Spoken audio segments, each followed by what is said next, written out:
The Jutsu Gaming. It's your boy STZ with Pichi alongside me in the casting desk today. But you know what? Today is the start of the biggest league of Jutsu Gaming by Jutsu Gaming in our Indian scenario of Moba 5v5 community tournaments. This is Indian Championship, my guys. And I need to tell you that it got a massive prize pool of 1 lakh rupees. You heard me right, 1 lakh rupees. And this game is going to be a big one because this is not one normal tournament. It will be a tournament for the whole nation, for the whole, you can say, for the whole country. And so many teams from the parts of our country has been registered into the tournament.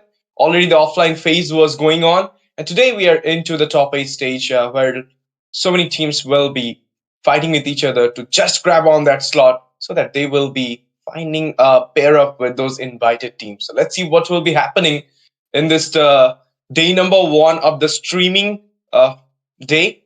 And the first game is between Team Hello Kitty Crew versus Team Rocket YNZ. Today, there will be a biggest arena in this MOBA 5v5 game. They might gonna clash with each other. They might gonna fail to reach the top 8 position. But guys, what will be not missed is the action and is the pack of energy which will be shown by our players. So let's just embrace the energy of the players and the casters and the viewers as well. And let's move into the draft section. But before that, after a long time, we are back into the scene and probably into the English scene because we were there casting in Hindi. But today, we'll be here into the English after a long time. Agreed. Like it's been a long, I have not done in English, but I'm happy to be back. With that, 512 teams were registered and only less than 100 left just for this one position, the one, prize that they are waiting for. Let's see which team moves forward. And, Ash, usually in the top 16, we see, the best of 3 series, but here at Jutsu Gaming, it's just best of 1. So these teams are on a pedestal. These teams are really on a good amount of pressure as of now. Of course, ban the Juchin, ban the Sora here so that the meta will not be a bigger, affecting heroes for the side of the team. And that's the quality of Team Rockets. You cannot say like Hello Kitty was there in the elite leaderboard once a time, so they will be finishing up in the top. It's more like the underdogs can also shine. We have seen Team Rocket performing well in some other tournaments, so maybe they're gonna give that position, give that proper fight against this Team Hello Kitty. But look at that. We're gonna see a Nolan jungle after a long time because I never seen a Nolan jungle in this meta going through because we have seen that Suyu, Lancelot, Fanny. But a Nolan jungle, it might be a comfort pick. There you go, a Clint. Okay, that is something new as well for me in the gold. In the fighter MM, which is right now going in the scenario, the fighter MM combo, we're gonna see a Clint.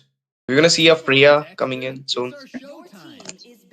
I'm surprised that Hello Kitty has went in for a Nolan rather than going for something like a YSS as well. Been doing very good in the meta as of now and picking up,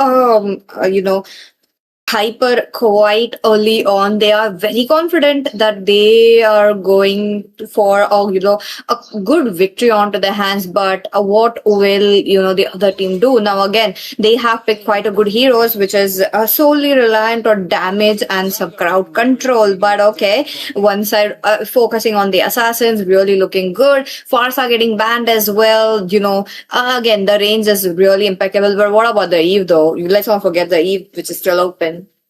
Yeah, Eve, and not only the Eve, but they can also go with the Kimmy as well. And if you have that Grok into your side, this is quite new for me. Like a Clint into the gold, and at the same time they're going with a Leslie here for the gold as well. While I was casting in the previous games, I've been seeing those Freya, and you can say those Carrie, Freya, or maybe Yuzong, Esmeralda into the gold, but now I'm really going to cast for a game in which a Leslie will be there in the goal lane. So this is kind of a new meta. This is why I said from the very beginning that this is not just a tournament. It will be a package full of fun, full of energy, full of new things. The last pick coming on, a Louis. Here, gonna give a beautiful, like map coverage with the diversion, with the help of the diversion, and there is the dragon as well. So like the early game rotation might be a easiest thing for the side of team Hello Kitty crew. What should be the counter here? Okay, the last pick coming in, it will be the jungle. A lot of assassins got banned here, Pitchy. So, what That's are true. your thoughts? I want to see a YSS. That's one pick would work so well. Again, YSS needs a bit of jungling equipments where if he farms fast and if he outfarms his enemy, they have a better chance of winning up this fights as well. Even in the team fights, even the whole scenario. But let's see if they are going in for that or not. But now it's a double tank coming in from the team TR. Look at that. This is highly unexpected. But putting all the damage on the Lunox as well as the Clint, that is a lot for them, given the fact that they still have a lot. They have to see a Nolan. Nolan is a very good assassin who can jump to the backlines very quickly. So same for the Yuzhong as well. Leslie, let's not forget, mid to late, very strong. But Louis disrupting, I think they should have went in for an assassin. Let's see what will be happening. The 5v5 set is already completed from the both these sides, and Sonix, quite familiar with this name, quite familiar with this player as well, and he's going for a mid lane. That is kind of fascinating me because he really loves to play that EXP fighter moves for himself. But let's see what will be happening with this new approach coming out from the Hello Kitty crew with a little bit change into the lineup. And here into the lineup, John, for the first game at the Jutsu Gaming tournament, that is the Indian Championship, All Indian Championship, and like this championship is going to be crazy. Uh, the way we are going into dip, it will getting crazier and crazier. And the first game is a little bit crazy as well because it is Team Rocket YNZ versus Hello Kitty Crew. It's already, you can see in the mid the rotation coming in so fast, and a little bit of poke coming in as well. There you go, a knock on from the very beginning of the game. They really wants to take over the early game into their hand. And once again, it is Louis with the upper hand of taking the lane very quickly. But the same case goes in for the top lane as well. Oh, but mid lane we already got the first blood. Looks like it will be the Minotaur who has been a bit out of the place. But at the same time, the poking though, I do want to mention the poking that's going around at the top lane. It is definitely hurtful for the Clint. Indeed, it is definitely hurtful for the Clint. And now look at that, they're obstructing the jungle area. The lava golem has been taken out, and there you go, a fight coming in. Flicker baited. Shivaya will be securing the kill from the side of Team Rocket right now, and they're going for the invasion onto the blue buff. A little bit of, you can say, gutsy move comes up from the Hello Kitty crew, but there is a fight coming in as well. A flicker baited. He went back into the safer zone, but still he's taking up that blue buff. No, he couldn't. And now it will be a 2 trade coming out with none given to the side of Team Rocket. What a start for Team Hello Kitty crew here. You can say like they went for the Lava Golem, lose 1 member. These people went for the blue buff, lose 2 members, so it's not a good choice. Fracture, boom, it as well be a kill for Fierce here. He went inside the tier, grab up the kill, comes back before the turtle. At what cost? At what cost? They are losing members one by one. This is definitely not looking very good. But at the same time, Team Hello Kitty are on a streak right here of taking kills one by one. And onto the side of Team Rocket, they are losing members. Now, early game, they should be playing safe. They don't have an early composition talking about it. But oh my god, one shot away. Okay, but into the middle lane, I do see Minotaur though already sacrificed. Loi trying to run away, but there's a chase for the 4 vs. There you go, killing spree picked up by Nolan. He is snowballing hard as of now, but the chase doesn't stop there. Yuzhong though, knowing he can do it, he goes in for 1, but taking down hit is just a good experience, a little bit of fun for them. Going for the invasion, taking up the turtle for themselves. There is the macro advantage coming out for the side of Team Hello Kitty Q. Retribution being used, but this time the blue buff will be taken away from the hand of Team Rocket's jungler, and Fierce will be grabbing up that blue for himself.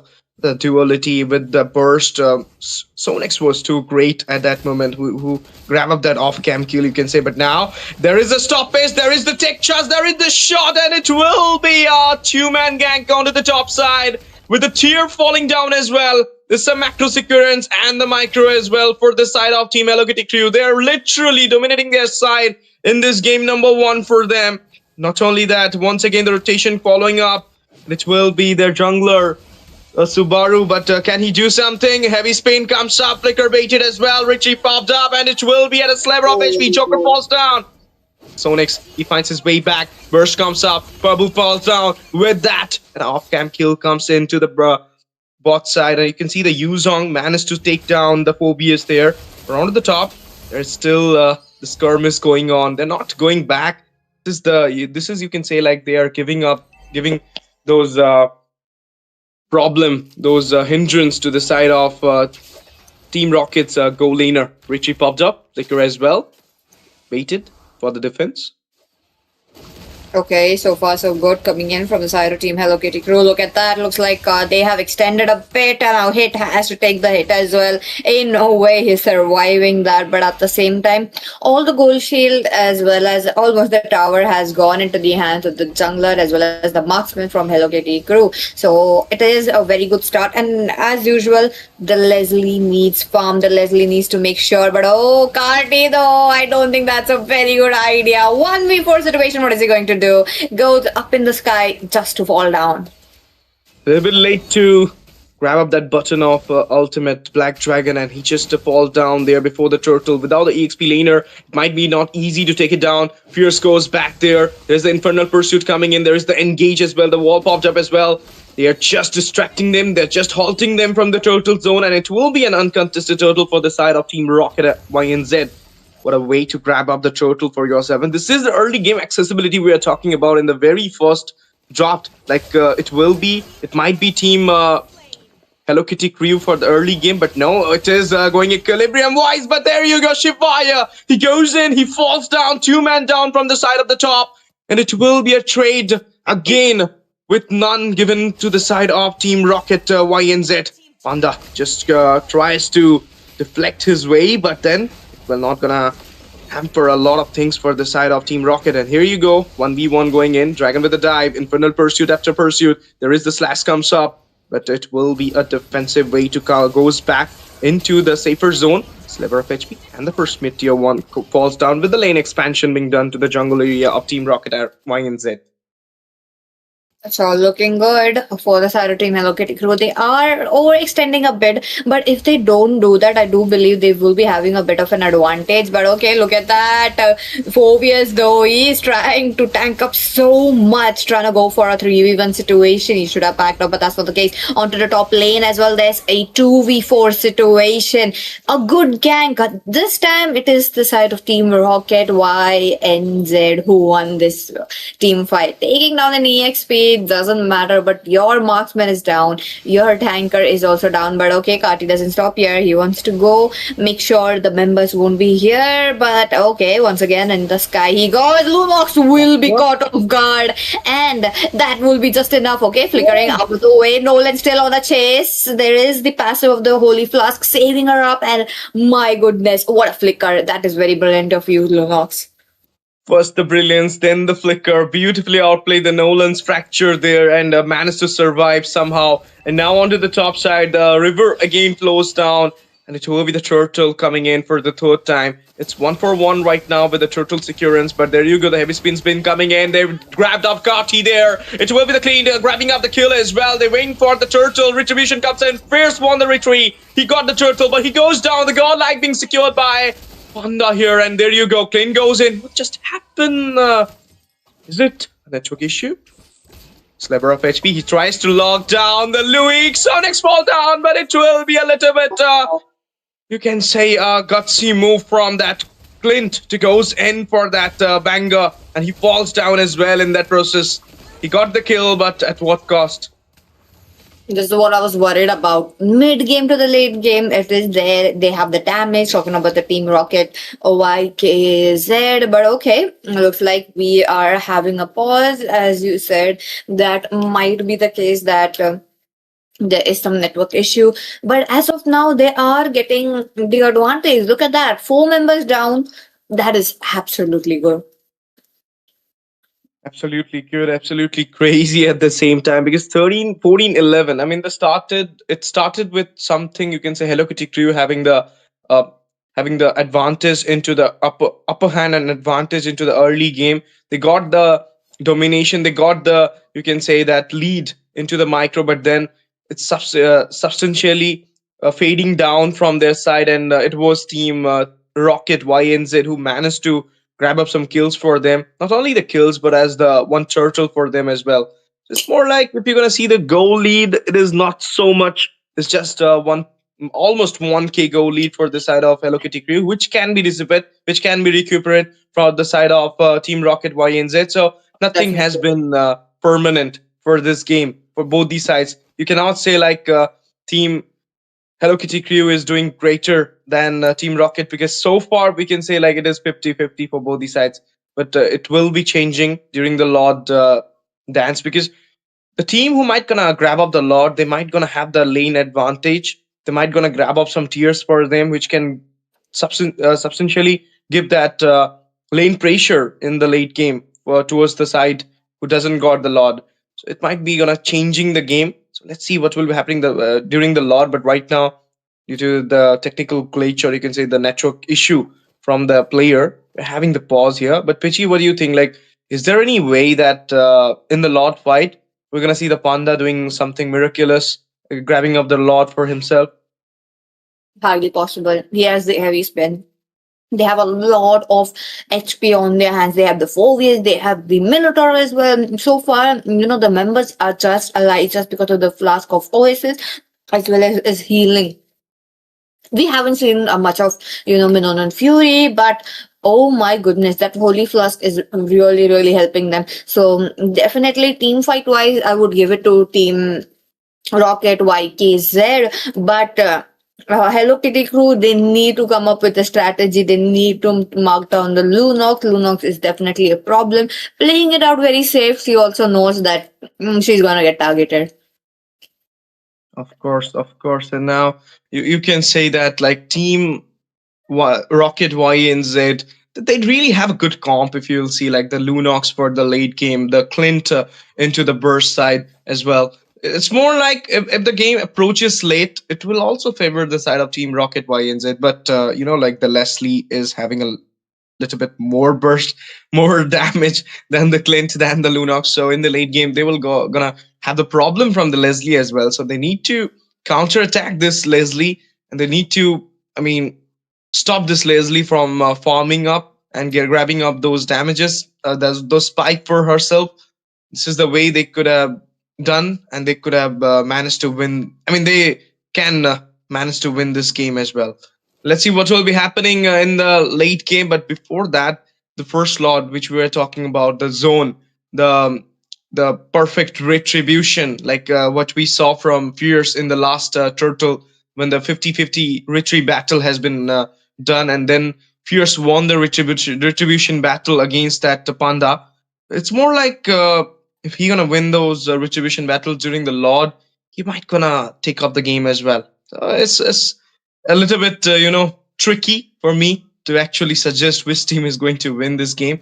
But viewers, can you tell me which team is going to win? Because we are really waiting for that scoreboard. Because today the top 8 teams will be chosen, and they will be uh, grab up their slots against those invited top teams of India, mythic leaderboard teams, and that will be the biggest fun of this game. That will be the excited matches which will be happening tomorrow. So today, this is just the start. This is just the trailer. Tomorrow there will be the full-fledged film going on at the Jutsu Gaming YouTube channel. Don't forget to subscribe. Don't forget to like. Don't forget to comment down there and share the stream to your friends and follow up in our social handles. But there you go. The match got resumed and we are back into the game, guys.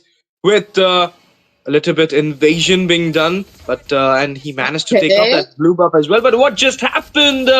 It is one more tier being fallen down into the bot side. Mobius managed to do that. But there you go, the fight being going on. Sivaya goes in with the brilliance, finds a kill onto Sonex. The Black Dragon zoned up there, but it will be a Clint. Oh my goodness, Clint managed to take up the kill onto the Grog. They need to back up at this moment. They need to retreat.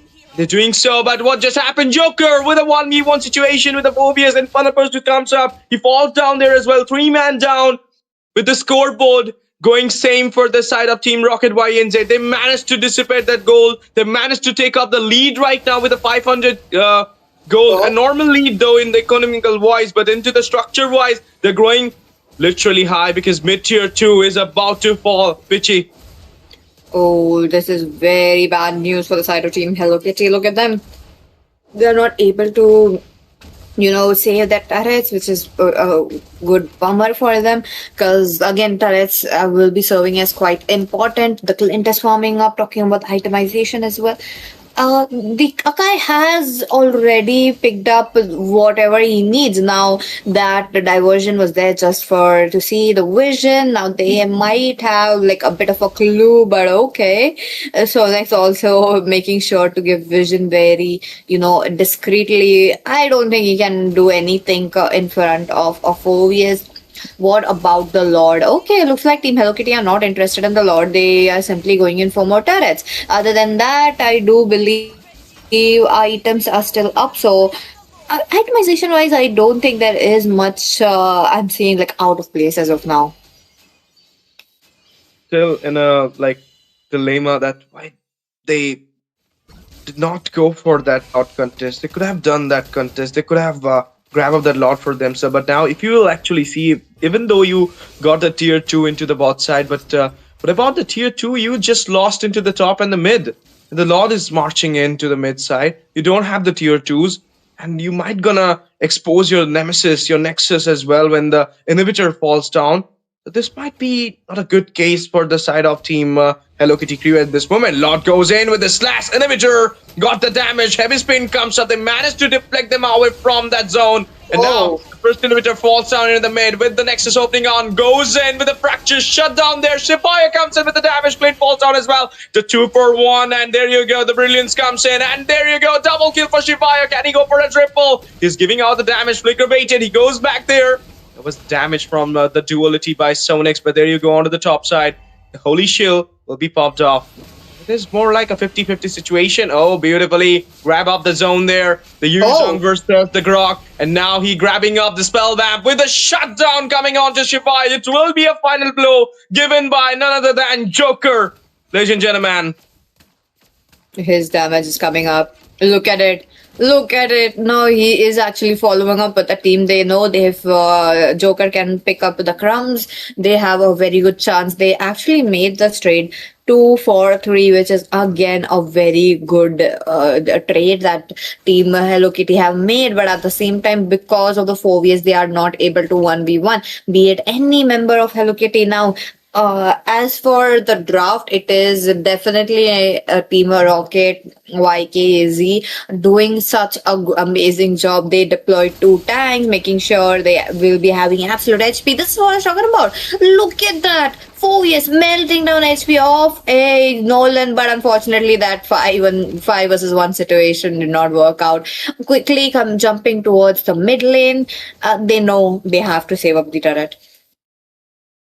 Indeed, indeed. And Pichi, they at that moment, which I was talking about, the fierce, I mean, not the fierce, but the Joker who is on to that Leslie, he might gonna get that damage spike. He might gonna have the fun in the game. That is what's happening right now. He's zoning out perfectly with the sniper, and he's giving out those kills for his team as well.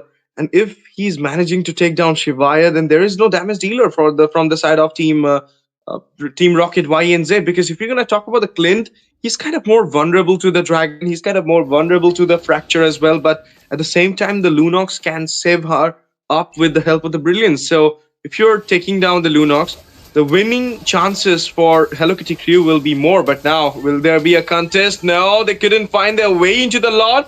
The Lord just got grabbed into the hand of Hello Kitty Crew. With that, A little bit of fight coming in. The stun, the pokes continuously being done by the Panda there. There you go. They need to back off at this moment because the Lord is marching into their base. But still, there is a lot of tears being on for the side of Team Rocket YNZ. So they might gonna defend this Lord up for them. Definitely, they have to defend. They are trying to create some path. The same goes for Hello Kitty crew. Look at them. They are trying to create some diversion. But okay, Brilliance used up in fear as of now. I mean, I would have also done that. But at the same time, Carty is also making sure. As of now, they also know that. Leslie as well as the Nolan needs the tank, needs the setup from the Grok. So that's why they are roaming behind him as much as possible. The minions are coming in, the tier 2s are falling down. The team Rocket YKZ are trying to, make sure that the turrets are not falling down, but it is going inevitable. Look at that. Mega kill picked up. Patel will be falling down into the hands of Joker. That is definitely brutal coming in because almost 2k damage coming in from Joker. Wow, fierce though. Okay, he is out of the way, out of danger. He was about to taken down, but he managed somehow to go back with the help of the blink. This is the thing about the Nolan. I mean, you need to stay calmly inside the base. Inside the bush, and you need to wait for the target. You cannot go for that fight attack. But what just happened? Managed to burst out that Panda there with a damage. This Leslie is getting literally hell out of damage from her shots right now, and not only that. They're going to take off that inhibitor so that they can open up the Nexus, and you can see those minion flows has been taken down already. So it might be gonna be those lane pressure now onto the onto the Team Rocket YNZ side. And literally, Hello Kitty crew is rotating themselves so nicely and so tidily, and you can see the first inhibitor falls down onto the top side, opening up the Nexus, opening up the Nemesis for the side of Team Hello Kitty crew. Let's see. So far, looking good. They are trying to, open up the map, which is also another thing that they need. But on the other hand, look at that Carty with the Black Dragon form. This just allowed Joker to take down that turret. So that was definitely a very good distraction coming in. But do you see that 2.5k true damage? And on top of that, there's no counter for true damage. So that makes it more worse that they have to pull up something like a Winter Crown just to save for them. It is almost a 2-shot Lunox. 2-shot Lunox, even 1-shot Louis was there as well.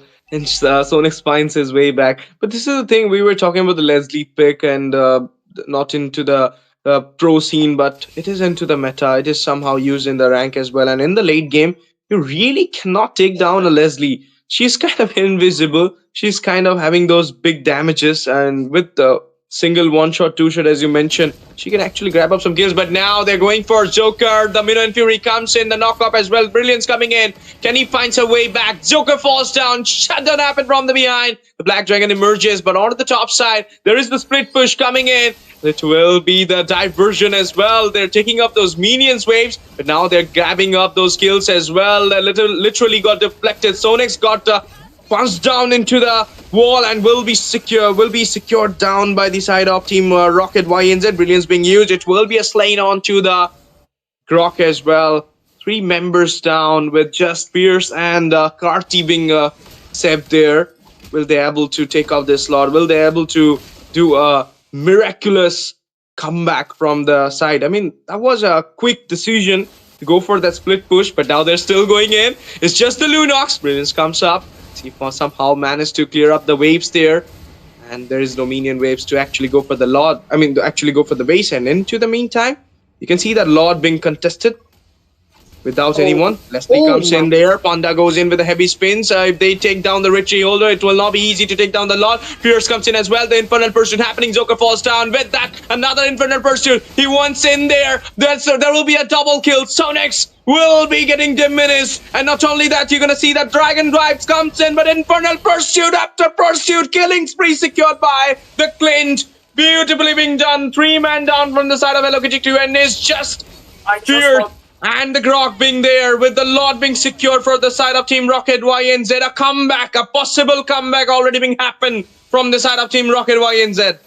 Oh my goodness, what a setup coming in from Akai. Akai is pinning down the right members. Akai knows what to do as of now. Look at that hit. Also not managing. The Lords jumping in. It's 18 minutes into the game. The team members are very high in HP, very high in damage as well. The minions is just too much. Leslie, can he be able to keep up? Because there is a heavy spin already going on towards him. Clint is also dealing so much damage. Has to go back to the base, but the base is already over. What a game. Congratulations to Team Rocket YKZ for winning this match. There was a moment when Hello Kitty crew was doing a beautifully dramatic play when Joker was getting the damage spike, but no, the fate has something, I mean, other thing, something next to tell us, and that was Team Rocket YNZ, YNZ or KNZ. What was that, Pichi? YKZ. YKZ, sorry, I was spelling it wrong from the very beginning. This YKZ, Team Rocket YKZ somehow managed to grab up the win, managed to grab up that base, because in the end, the macro matters the most, not the micro. Even though you're having a lot of kills, but in the end, who is popping over the crystal, they will be taking over the match. MVP just goes into the hand of the panda. This will be Subaru's day. Have the fun. Not only that, even though there is a silver into the hand of Patel, but Patel is really tanky and he was absorbing those damages. He was giving up those backline dives and setting up those traps for his team side. And obviously, Shivaya, the man with the piercer, the man who managed to give up those kills, those goal leads for his side, making his team come back, making his team win this game and going into the next round by taking over Hello Kitty crew. Joker need to get sad here. He tried his best. He got the MVP loss. He got that team fight participation. He gave his time into the turret steal as well. But what can we say? There is a winner, there is a loser, and this time it will be Team Rocket YKZ with Team Hello Kitty crew need to prove themselves in some other tournament. Hope so. They will be not getting backlashes. They will be coming back with a stronger move. All the best for the future journey, and congratulations, Team Rocket, for winning the game and going into the next round. And now, Pichi, we need to take a short break. Coming back soon with the second game of the evening, because there will be a long day. We are having 8 games in total, and just the first one got completed. So don't go anywhere. Stay tuned with us. We'll be coming back soon. Stay hydrated. Open up your chips packet, and don't forget to subscribe our channel. Thank you.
Welcome back, ladies and gentlemen, into the Indian Championship Series powered by Jutsu Gaming in our sponsor, our tech partner, AOC, and obviously our gaming partner, Vista, that is Moba 5v5 official.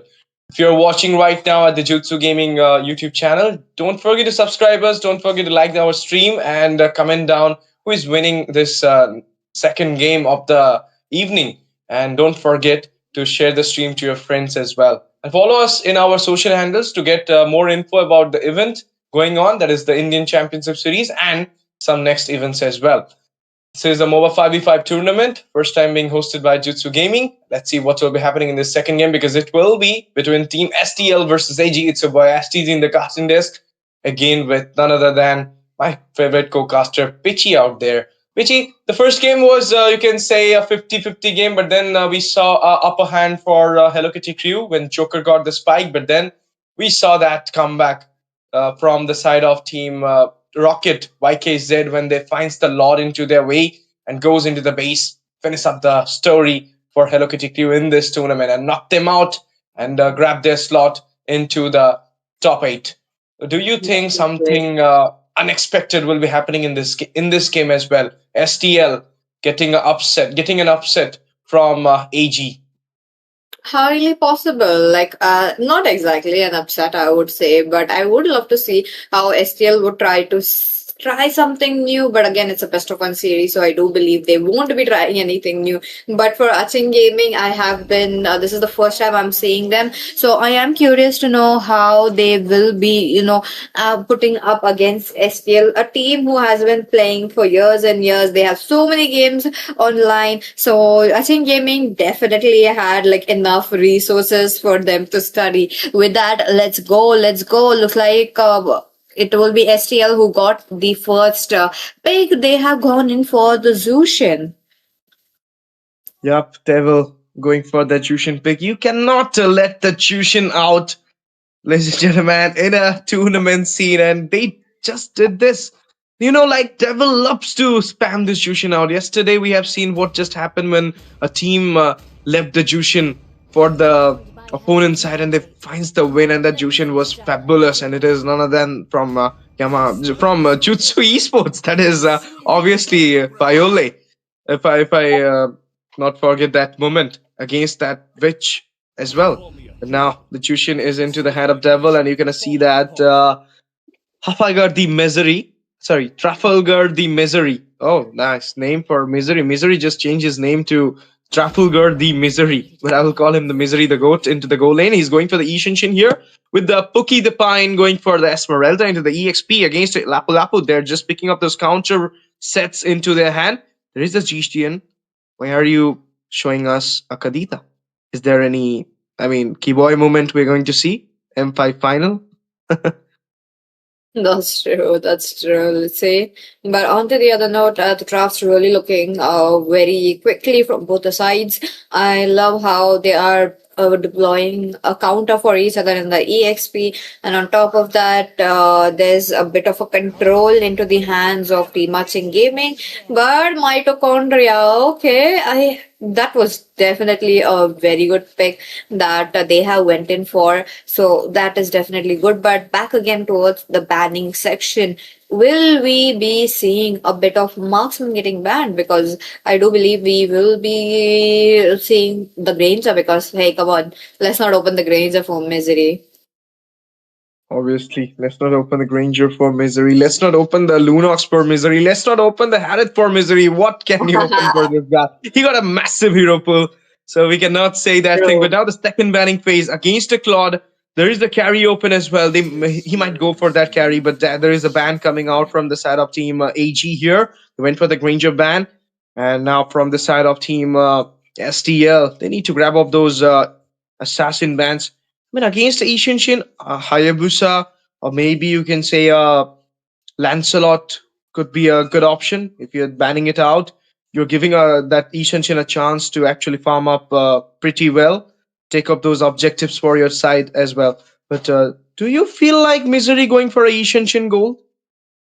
I don't think so. It is definitely a retribution. They are just waiting out. I think he just went somewhere else. I'm pretty sure of it. Okay. I mean, he got a flicker, so I believe like I just feel like no.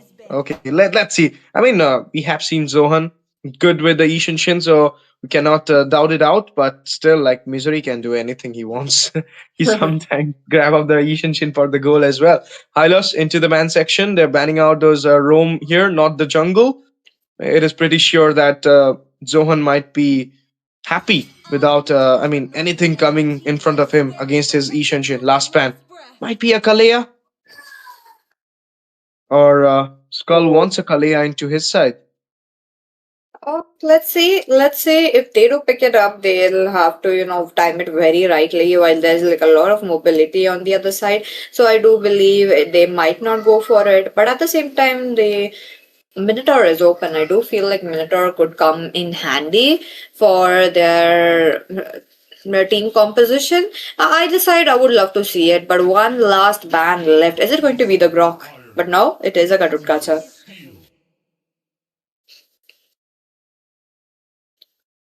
Highly understandable why the Katutkasa does getting banned as of now, given the fact that he's a very good hero that could just jump back lane. So I believe that's the case that they don't want to face it. But okay, let's see. Let's see. I think, rather than not picking up a retribution, I think this is the reason they are trying to see what the other team are going for.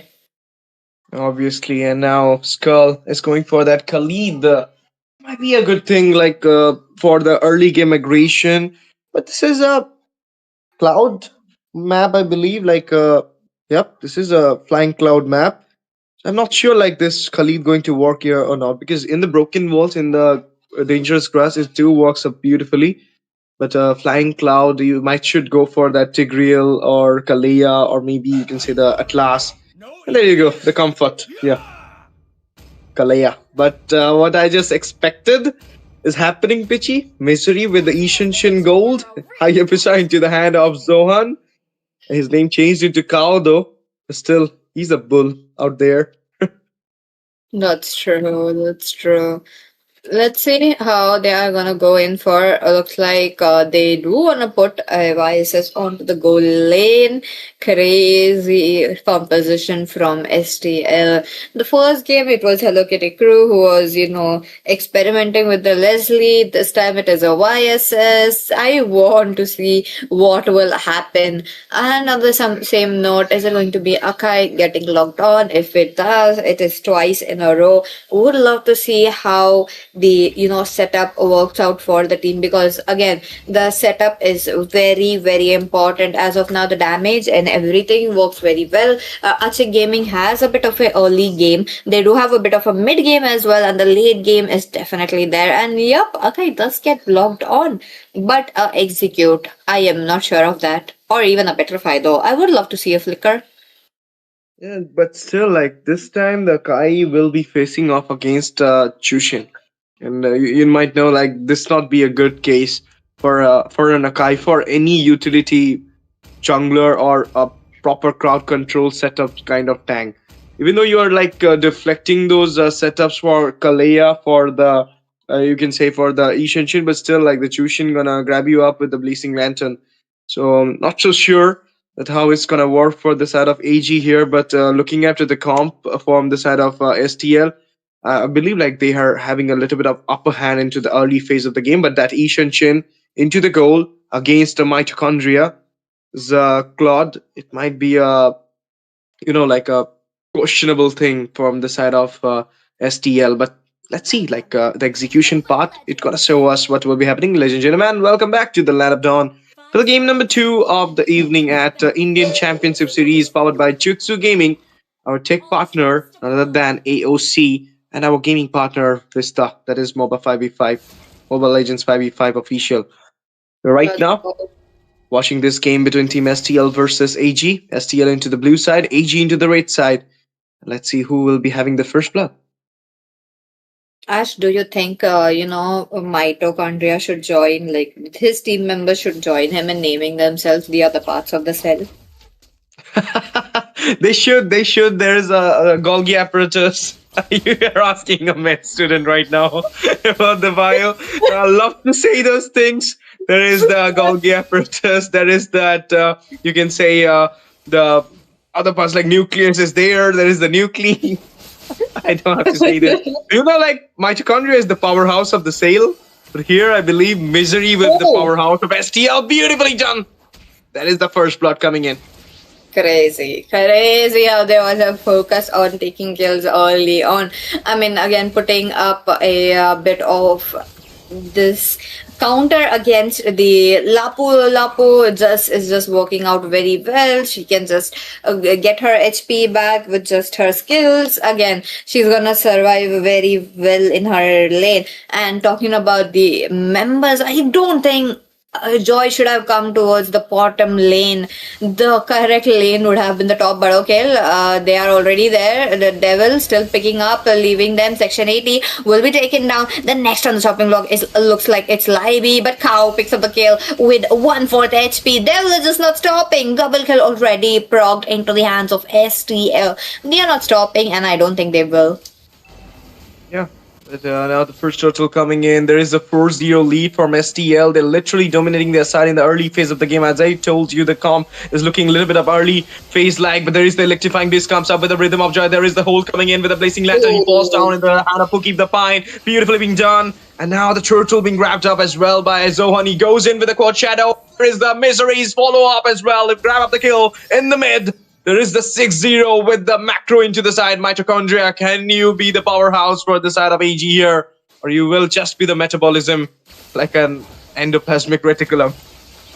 Oh my god, let's see. But on the other hand, Section 80 will be taken on once again. That's 3 in a row. Cow once again goes in, trying to take down Libby. Will be successful. And this is a green light for Kang to just go back. And I don't think should have been picked up. Oh, he's so close to being picked up by the Devil. But okay, wait a minute. Mitochondria knows it's not a good chance to get as of now in the lane.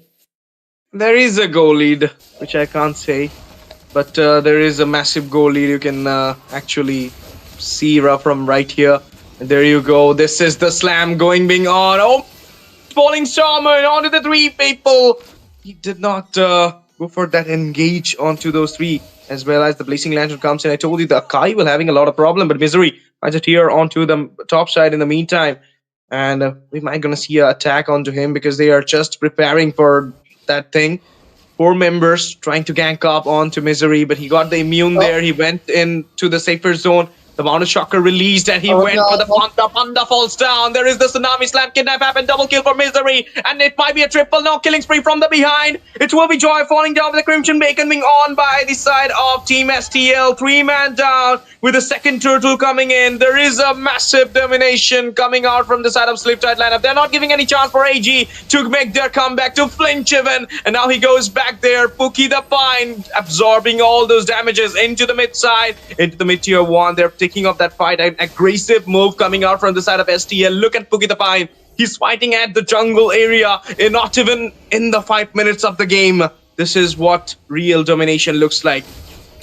Definitely, this doesn't even look like a 5 minutes game. Look at that. Towers already down. There's gold already missing from the towers. And on top of that, Devil, who is on a kill streak. There you go. Akaidas pulls up with a bit of a damage, but there's not enough damage from the Claude. Has to go back. Members are getting pulled up 1 by 1. Peter Dine picks up another kill, but Misery, as usual, he's just pushing it up. And they already reached towards the inhibitor, and that shadow kill was just enough.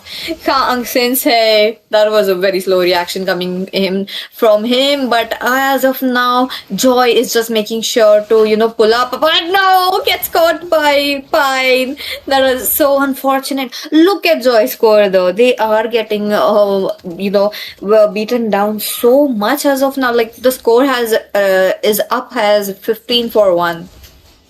Tsunami Slam there once again. There is the kidnapping happening from behind. The Crimson Bacon comes in with the previous fighter. He finds his way back, waiting out the flicker there. But now the tier 1 of the bot side is in danger. Is about to getting pierced by the side of STL. Not giving any chance for sure. 15-1. The score is too high. That is the micro difference. That is the macro difference. The falling starfall.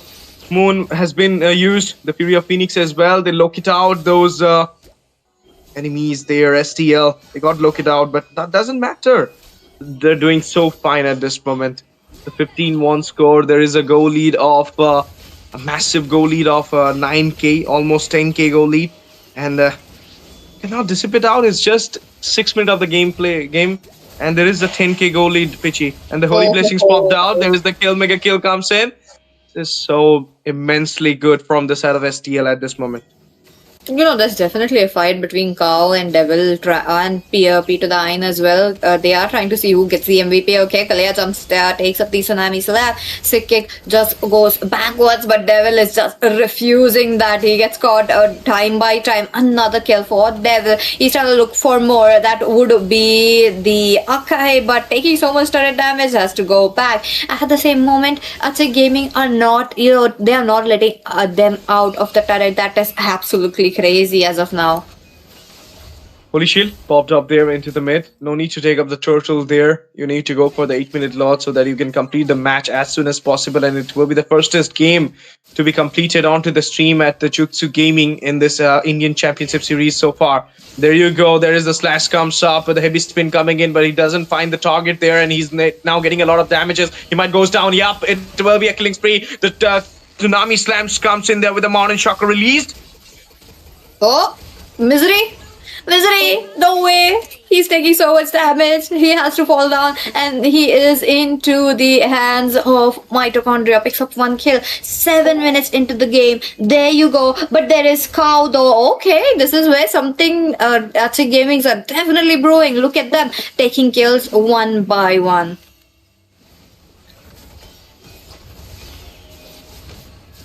And on the same note, obviously, and you can say that they're just ignoring the turtle, and Tsunami slam once again with Skull going in. Heavy spin comes up, but he just managed to cancel it out as well. He goes back in the safer zone. The BMI being used there as well. The follow up with a Crimson Beacon from Devil.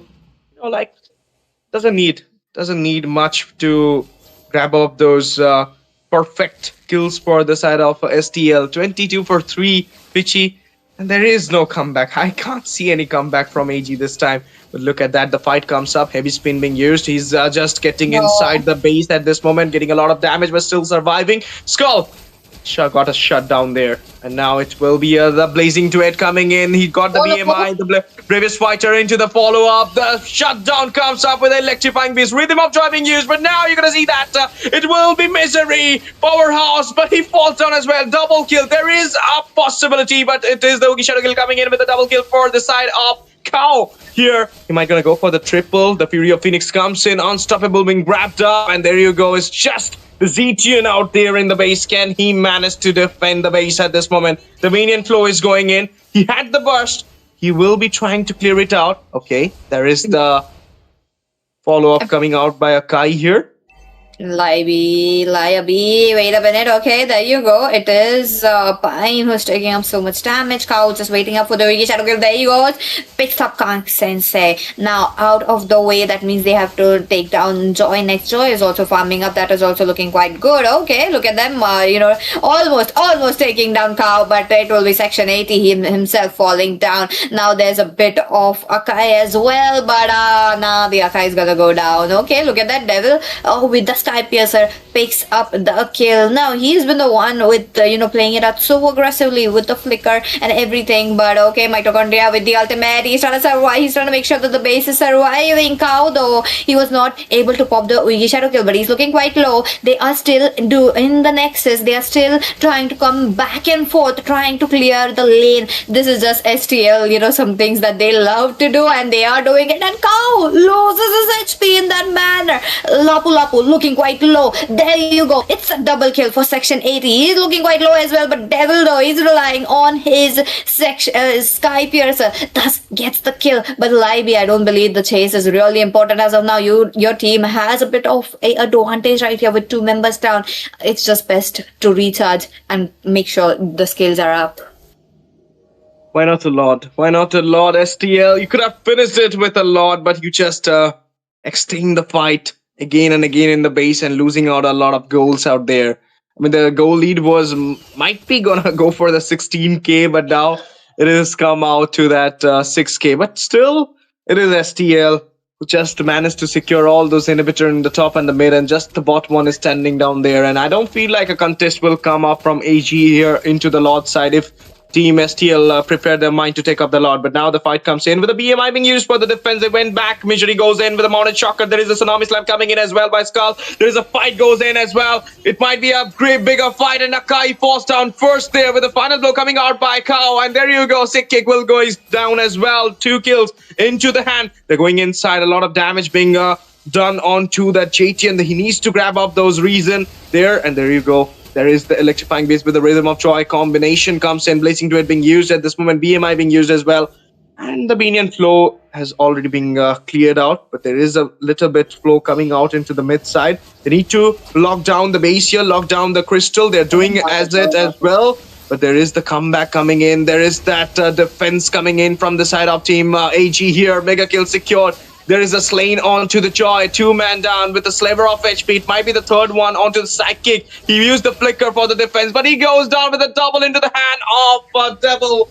And with this, the crystal pop off, and it will be Team STL grabbing up the win here against AG and grabbing up their slot at the top 8 of the Open Qualifier. GG. What a game. What a game that we have just witnessed. Right from the minute one, we have seen absolute domination, and they have not been stopping. And they know they can do it, and they have done it. Now, the experiment of YSS was definitely questionable for me, but other than that, they have worked it out so well. I loved the synergy between all the members. They made sure that the top lane will be targeted. They made sure YSS will be farmed up. Section 80, I think the first 3 kills that he had really set the tone. He tried to get a comeback. He tried to, get his the items and everything. He's trying to mark down the Zushin, but Zushin as well, she is farmed up. She has a Sky PSL. That was brutal. Arching Gaming, definitely a nice try, but unfortunately not the day-to-day. Of course, 36-9 score. There is a victory for the side of STL. Did not give the chance to flinch even against them. Give some kills to them in that continuous fight onto that base without taking out the Lord. But this was an annihilation from the side of STL against AG to finish up the game into their favor and going into the next round of Indian Championship Series powered by Zutsu Gaming, our sponsor, our tech partner AOC, and our gaming partner Vista, Moba Legends 5v5 official. With this, the second game of the evening has already been come into the end. And now it's our time to take a short break, Pitchy, and there will be the newcasters joining soon for the third and the fourth game. So stay tuned with us. Don't go anywhere. And do not forget to subscribe our channel. Thank you.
Well, hello, hello. Welcome back, ladies and gentlemen. Back again at the ICS. Now, the teams are moving forward. We are so sorry for the big break that we have took. It's just because Megatron have failed to come for their match, so they will be disqualified. So, moving forward with the next matches, we have Silly Monkey Esports versus Night Fang Esports. I'm your caster, Peachy, and I'm joined by Shinryu today. Hello, Shinryu. How are you doing? Sorry for the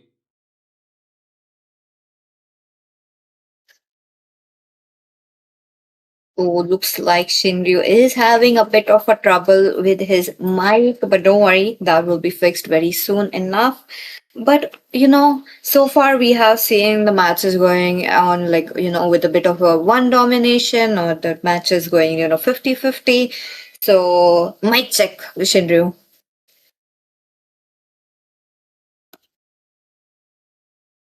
yeah. I think I should be audible right now, isn't it? Yes, you Yeah, are. that's Let's perfect. go. Welcome, welcome Yeah. to the ICS. Your first match. What are we expecting, Shinryu?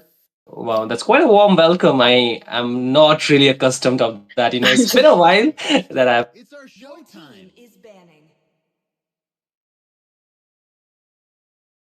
The show must go on, and today we, of course, have the first day of this, grand series. Of course, the Indian Championship Series presented to us by Zutsu Esports, and what's a better day than just begin this with the. This is the fourth match, right? If I'm not mistaken. Yes. Yeah. So Correct.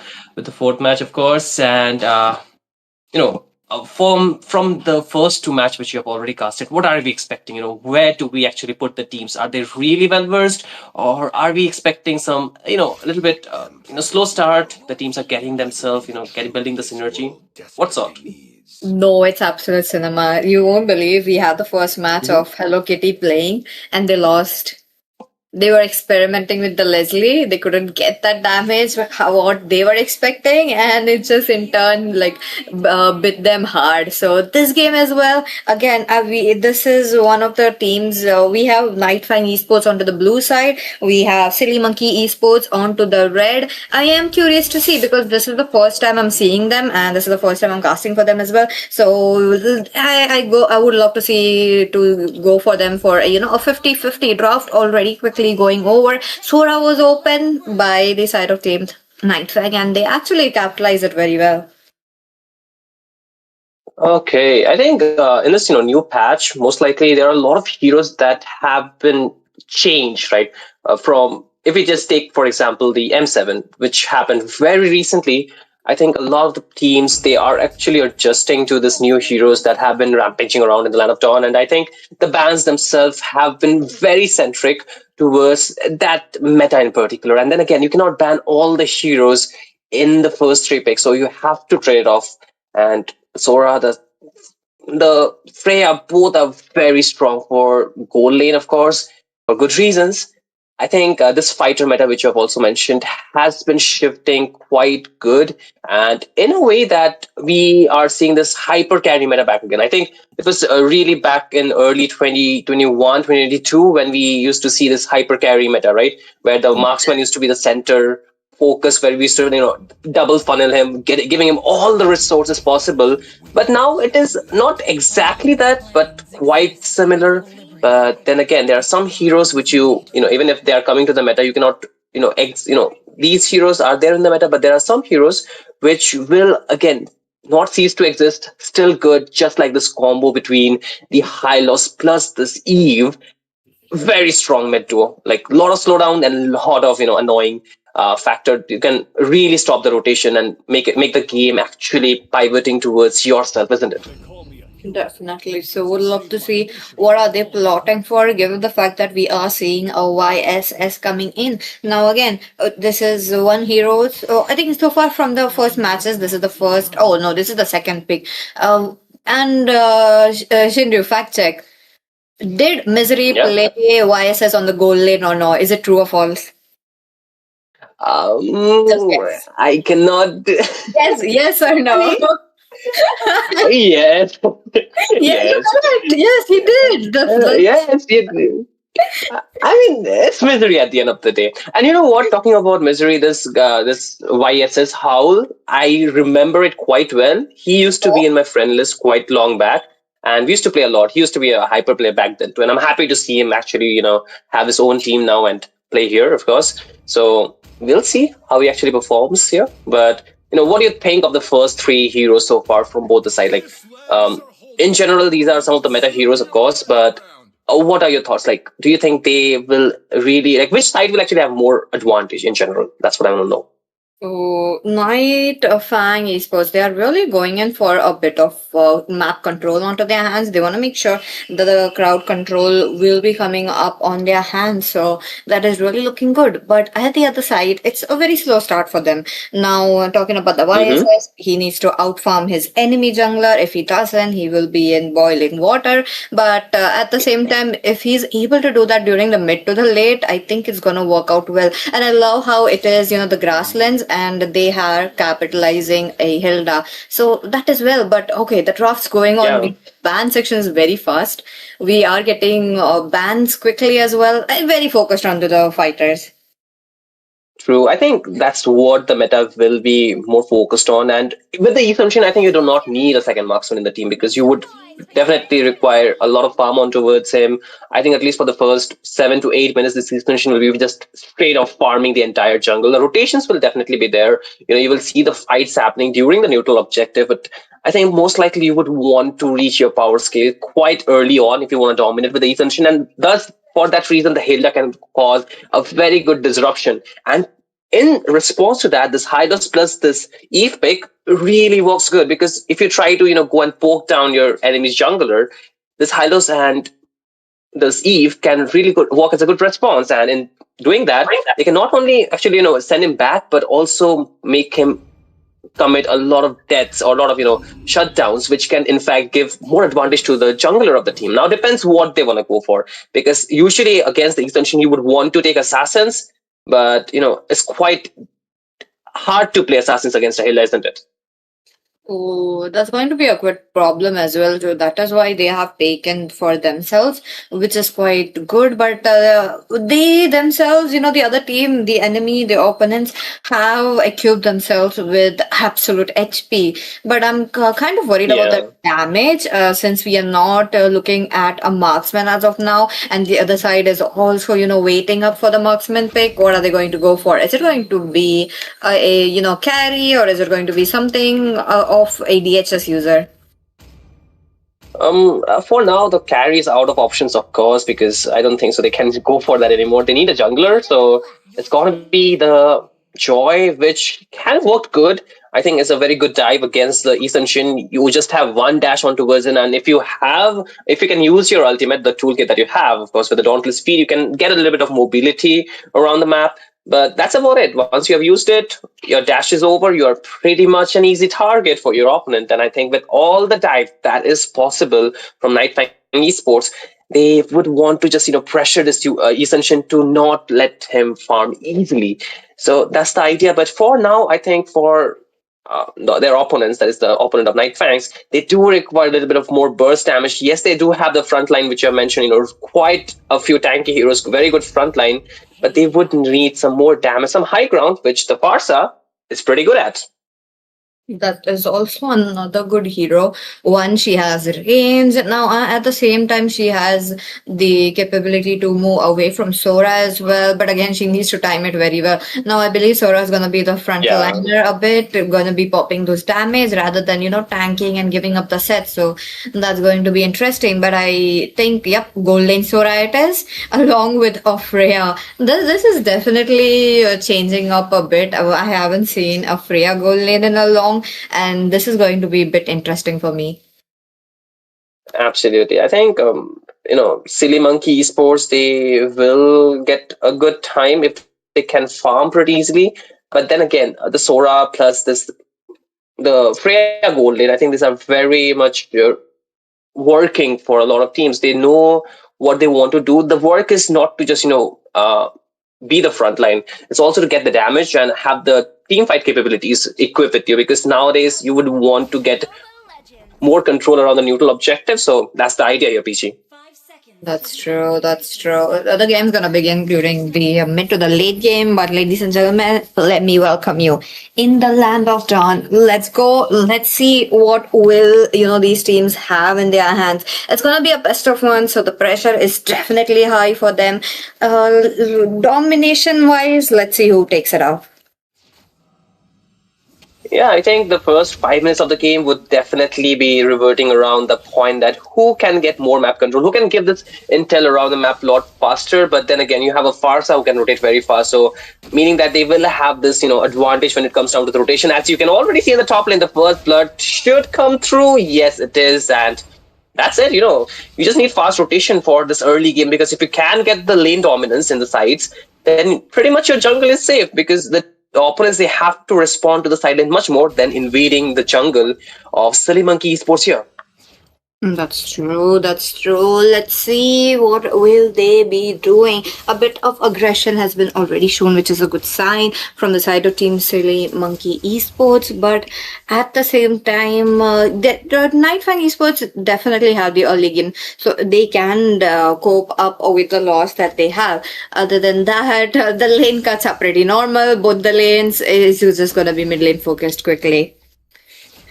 Yeah, I think at least for the first 5 minutes, you would want to get a few deaths because that will give you in turn the level 4 advantage, right? You will have the rotation priority, you will have that mid to a priority. So I think that's the idea out here for both these teams, especially for Silly Monkey. That is pretty evident. We can see it happening all as of now, as the mid is just separated. You can see the mid laner, the mage and the EXP, they're rotating to the other side of the map. So both the sides are pretty much safe.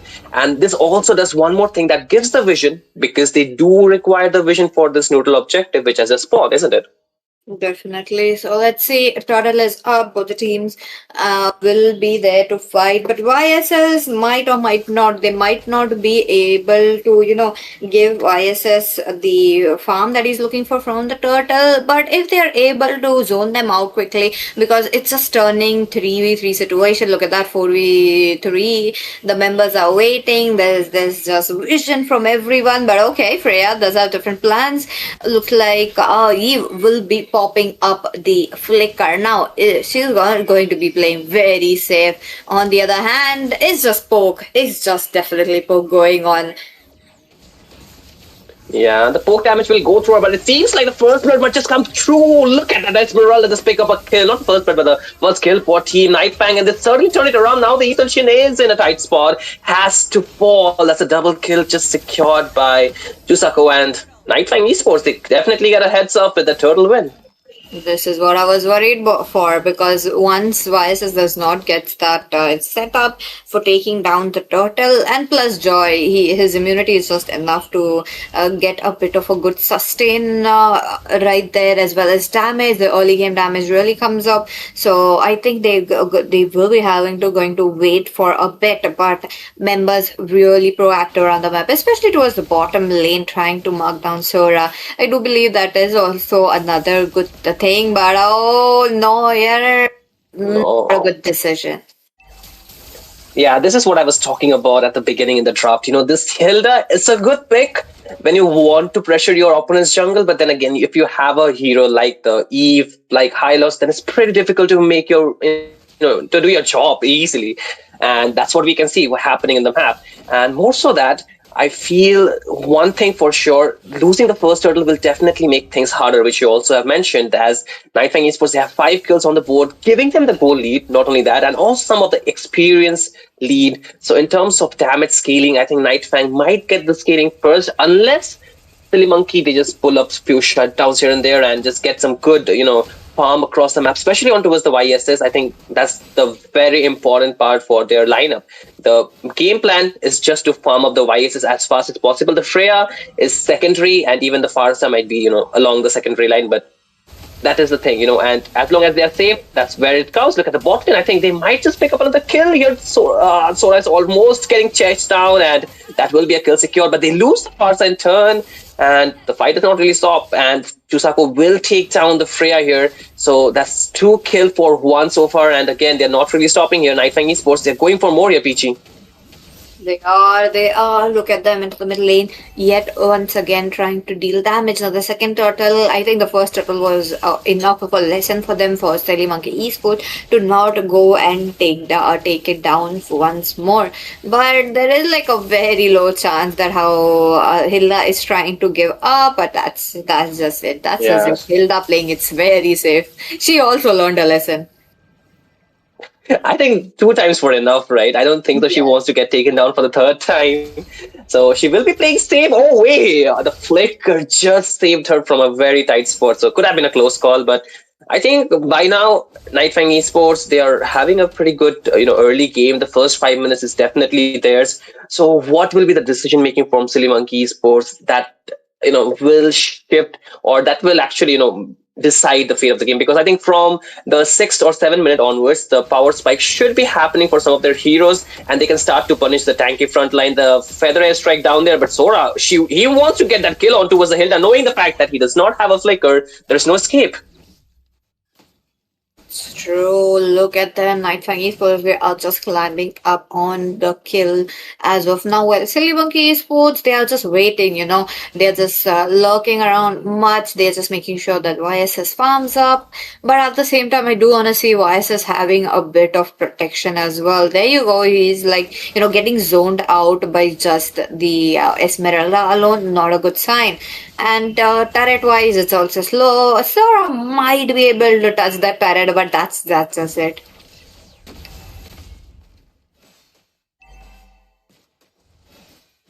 So let's see how these teams, the YSS, he has to take a recall. That is really, really bad as of now for the side of Team Silly Monkey Esports. But they are farming up. They are trying to, a bit of a skirmish in there in the river area. Whoa. So much damage coming in with Lich in the battle lines. He's able to start, but Chusaka, enough damage onto his hands, will be able to take down one.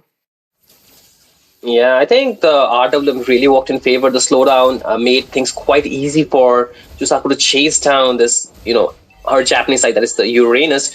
But what really makes me really, astonished is the fact that they're getting melted down so easily. And now Sora is in a tough spot, does not have the ultimate to actually find an escape, has to take him down. But the good thing is that the kill went on towards Howl, but they have to trade off for the turtle. Is that a good trade?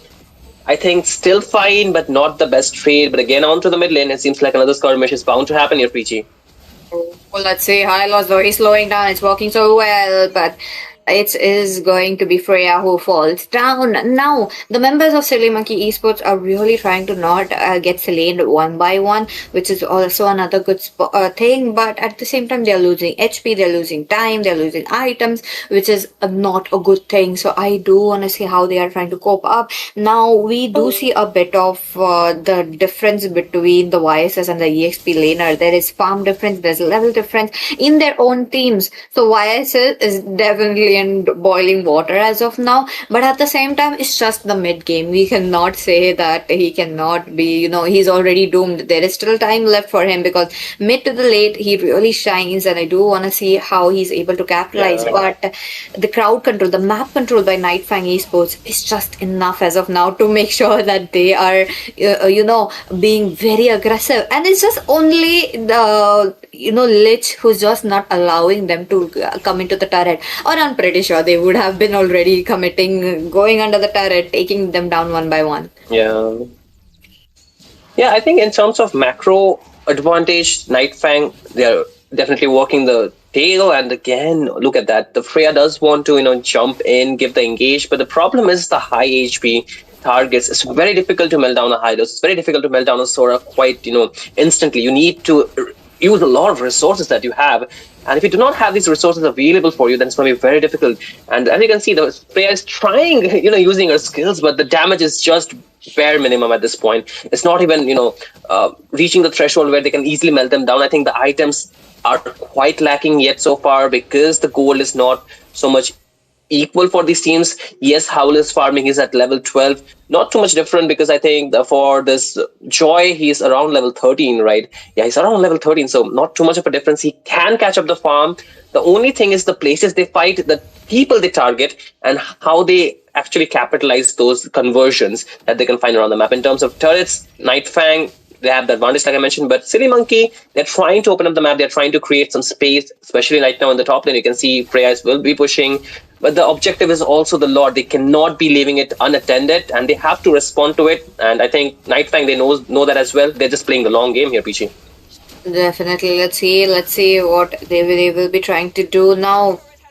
Joy itself is trying to take down the Uranus's life, and he is able to melt, so that's another good thing. But since Lavient making sure to take down the HP as well, but Owl will be taken down. That's a brutal combo from this Sora. He's trying to go in for Nor as well, flickering out of the way. But what about the Uranus? Looking quite low. He's taking on so much damage, getting immobilized, and yep, not yet. Will be taking the kill.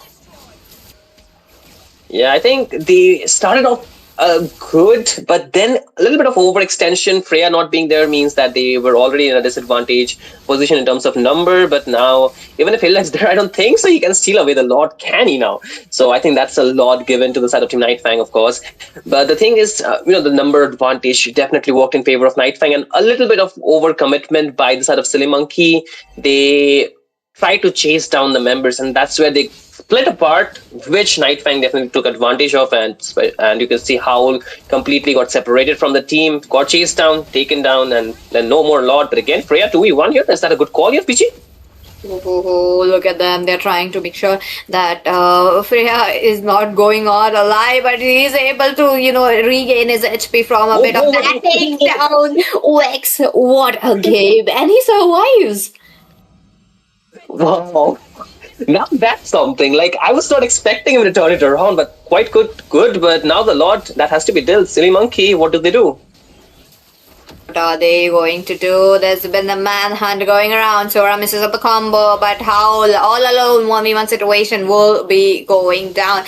And the same note, there is a chase. Freya, her damage is coming up. Sora is not able to, and he is trying to go back, unable to do that. Freya will be the one who takes that kill. It's a 3v1 situation. What are they going to do? They're dealing damage. He's jumping left and right. There is a chase. Look at them. Look at them. No wonder they have named themselves Silly Monkey Esports. Definitely. I think the Freya is just dancing around at this point. Like, nobody can take him down. Even the Esmeralda is having a hard time despite having all that shield. But look at the reach and coming out of that. That's a 1v1. And the Freya is actually dominating. The Esmeralda is forced to use the Revitalize, but still not enough. Our HP is getting shredded down. And now comes the Feather Edge Strike. Few more hits, but not the range enough. Hilda comes from the back. They should be able to take down the Esmeralda, and that's a kill secured. But how do they escape? There will be the glorious pathway, and now Sora joins the party. But a good dash. But look at the damage coming out from the side of Silly Monkey. Almost enough to take down the Sora, and they have to call for a retreat. Joy definitely wants to go in, but I don't think so. That's the best call. Now, isolated. Eve should get taken down here, because there's not much of an escape. Joy should be next on the chopping block, and that's another shutdown given to us. Freya really dominating after the 12th or 10th minute mark here.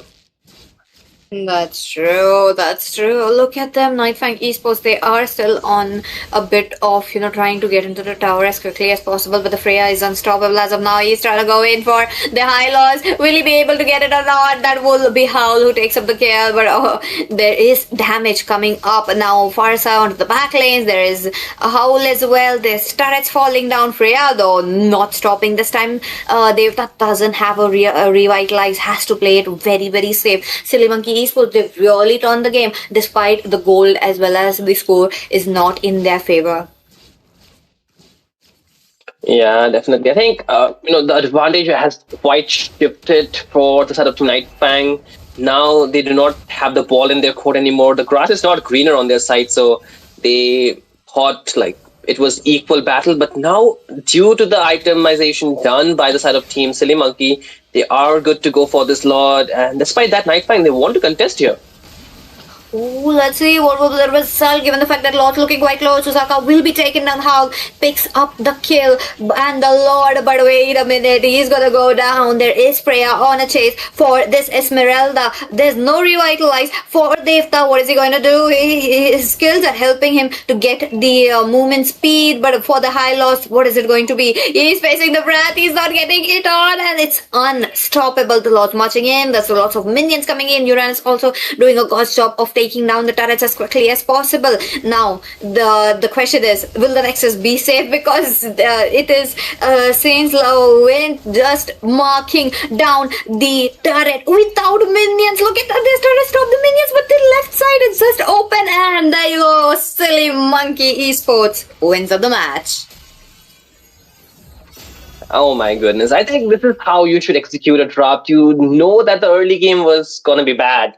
And not much of a, tale to tale about the early game. It was definitely Night Fang getting the whole advantage of it. Even got the first Lord. Could have really translated that into some of the inhibitors if they could have synced the waves. But I think, the moment the Freya got the farm, the moment the Freya was starting to just go for the solo, like not even solo, it was 3v1, the Freya winning out, surviving. That's the main part, right? Not only winning, surviving. So I think that's where they got the whole advantage. The Ethan Shin, I don't think so, worked so well. It was there for just farming and clearing the objective.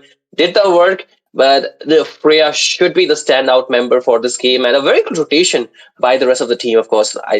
I feel Nightfang, they had the advantage, but the positioning got a little bit shattered when the Freya started to dive directly onto their faces, isn't it?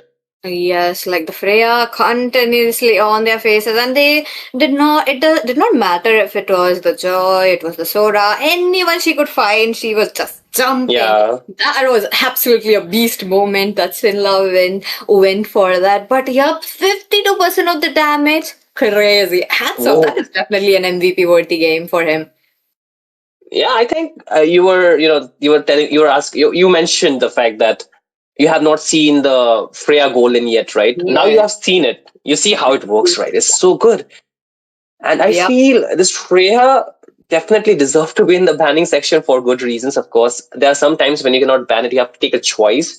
But leaving the Freya open is very difficult to deal in the late game. The early game, yes, you can shut her down, you can actually get some advantage, but the late game, not so much. So where you would actually see the turnaround. But again, that's about it, Yep. What a game. Both the sides really played out well, but Silly Monkey Esports going towards the top 8.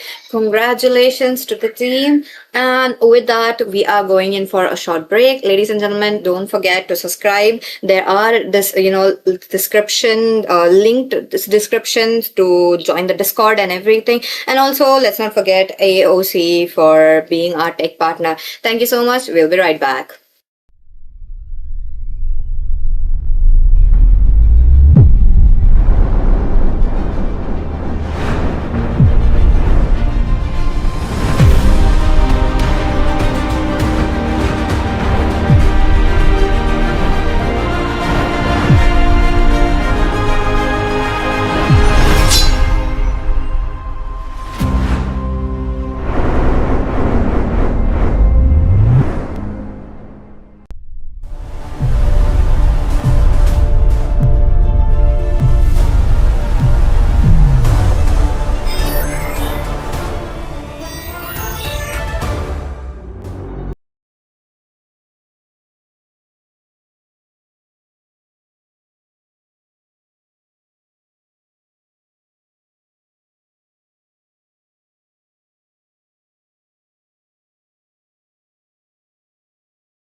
Well, hello and welcome back, ladies and gentlemen, once again to Indian Championship Series presented to you by Zutsu Esports, of course. So, Debbie, I think it's Yeah. good to be back again, right, after a long time. And, this is a new place Mhm. that we have been invited to. And I kid you not, the games have been going quite fun and quite, interesting. And I hope you're ready for the next games too, because I think some of your favorite teams might be playing and you're really, really excited to see them, aren't you?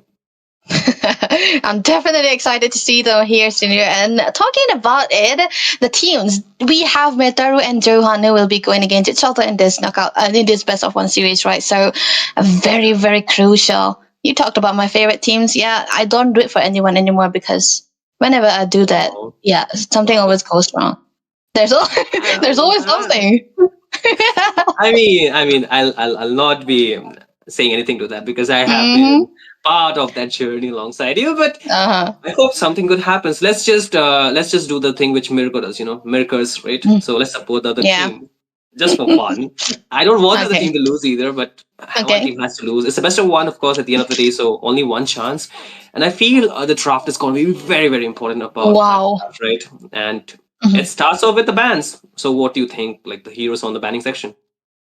I really like the fact that Metaru decided to ban out the Hilda because Johan have been Mhm. always finding good wins with the Hilda, especially into the hands of Ilu and the Yeah. Grok as well. But the Kalia is, haven't been picked away by Johan because they are more focused on trying to go for those team fighty compositions rather than those pick off. So I don't think they usually play out the Kalia here yet, but you got to be careful here. This is a best of one series. You cannot let go of any hero here. But for the side of Johans, it's definitely gonna be something like the Sora and the Jushin that always has to be banned. Some teams when they are on the red side, they usually let go of the Sora, but Johan does not play these heroes, so I think this is a very consistent ban that can come through for their side. I think Zone really likes to play a game where they are not really disrupted, right? They Mm, want to yeah. they want to have a very steady game going for them. They want to have this, they have this check boxes which they want tick, like jungler Mm-hmm, farming, gold lane farming, like mm-hmm, no invades, no this, no that. So I think mm-hmm. the heroes when they are going like these heroes are not the heroes that will go for invades, right? In team fights, they're Yeah. very potent, they're very strong. Especially Zushin, you can not only take CC one person Oh. at a time, but you can almost Mm, CC multiple members at the same time, right? mm-hmm. So I think that's where you do not want to leave these heroes open. And the Grok too, in a map where it is broken walls, I think it's Yeah. already hard enough to stop a Grok. And with broken walls, he will be at your faces, and not only that, he'll be creating more walls for you. So why leave that hero open for no reason, isn't it? Yep, and it's one of the main heroes for Ilu as well. So it's very understandable that they have to ban away Metaru.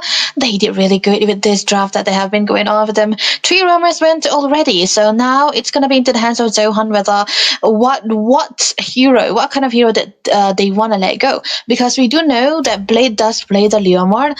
I despise him on the assassins. I mean, not the utility man. He's really comfortable on the Leomord and the assassins. So they have to keep it for themselves. The carry ban very big, I would say, because carry usually is banned into the second phase because it's really crucial that they take away. But oh my goodness, look at that! It's Freya. They let go of the Freya. Do they want the Esmeralda or the CC for themselves? Maybe because that is the game plan. They definitely knew if they ban the carry, then the Freya would be open and free. And Mm, since they did not have the first pick, so that would be the idea here. And then in the previous match that happened just before this, right? The yeah. Freya was the hero that actually turned the entire game. The early game, the entire lineup Mm. was losing, but then the Freya was able to 3v1, kill and escape too. So how much mobility, how much damage this hero has is really, I think, over the charts as of now in the gold lane. Even if you pick the Claude, the Freya still wins the game. Oh. I think there are very few heroes that can actually win in the laning phase. But again, to answer back the Yu Zhong plus the Ethan Shin, what do you think? Like, Mm. are those decent heroes to go against? Yeah. Um, I like the Yishun and the Yuzhong. Sometimes when you see the Yuzhong, you wanna take the Yishun into the other side, right? I mean, it's opposite. You want to take these two heroes together because if you have a Yi Sun, you don't want to give away the Yuzong. I think that is supposed to be the game plan here, and they want a little bit of a utility into the gold side too, because I mean, they can go for the Harriet and the Yi Sun together, but if it's going to be a lane against the Freya, sometimes the CC really comes in handy. But look at that. Look, the antagonist will be pulling up onto the Lapu Lapu here. So at least it's going to be the pick coming through from the side of Johan. We know how Johan is, right? They don't really stay predictable with the draft that they come out with. So the at least is something I did not see coming, especially into the gold lane side. I think both of our head, we were like Esmeralda. Esmeralda. Right? Yeah. But where it is. Where it is, right? Exactly where it is. But if they can do one thing, they can put the Alice in the mid lane, just play mind games with their opponents, and put the Esmeralda, right? The Alice mid lane works. A little bit of, slow start, definitely, but you get the level 4 quite in a good time, I would say, before the first turtle, most likely. And I think after that, you're good to go because you will always be in the face of enemy. And if you have a hero like the Garut Kacha, I think you can heal continuously because your passive will not go off that quickly. And I think that's could be a possibility that they can go for. But now, banning of the Hylos, banning of the junglers would be, banning of the tanks would be one thing from Metaru, banning of the junglers would be one thing from Zohan, isn't it? So we might see more of those bans, I believe. Why do I have a feeling that Dusty might play a mage here today? Because they have their sub here, right? And he is an XP laner onto the Yuzhong. It could have been better if we see him on the Yuzhong, but nevertheless, man, he can play a mean mid laner. But for Johan here, I think they can, like I said, they can actually ban out the jungle, but against the Yi Xunshin, still, the Leomord can be removed here, right? Because we don't know if Metaru wants to go for the Leomord or another assassin, because if they go for that Leomord too, it won't be a problem, but they kind of need to play a good, strong mid lane here. Yeah, I think they have to be very aggressive from the get-go. Like, get the level cap. Like, you have to stop the Ethan Shin from farming. If not, then I think the Leomord kind of falls off. Like, yes, he has the damage, he has the skill, but I think the Ethan Shin, he scales better in the late game, definitely. But then again, as an insurance, they do have the Freya, so it should balance out, isn't it? It should be, but they need something like a Lunox, right, onto the mid side here. And I feel like Johan read that out quite well because they banned away the Kimi even when I was kind of rooting towards the Leomord to be banned. They took the Yi Sun already, right? That is a scaly hero into the jungle if it goes into the jungle. So I think, they have to narrow down. Okay, look at this. 5 room bans. I won't be surprised if Ilu picks up the Matilda, which he usually does. But look at that. It's going to be Destiny Zone to the mid lane, which means that he's going to be always playing the first out all the time. But Metaru, what can they jungle here? Oh, actually, Kadita against the Farsa is good, right? But it is. I mean, again, against the Alice, not really, but the Fanny looks really good because not too much of a CC to stop him down, right? They can pick up the Franco, but they'll be squishy. If they want something else, the Chow, maybe, but I don't know. Ilu on Chow. He's more of a Franco user rather than the Cho or Gaza. That can work. But right? I hate the Kaja with the range, because yes, he has a sustain, but the range, too bad. It's bad, right? I don't know. Minotaur. I think against the assassins, the Badang should be good, but you're not only dealing with the assassin here, right? You need to protect your backline too. The Badang can do it, but it cannot stop the Fanny all the time. Like you're very much, timing based. Wow.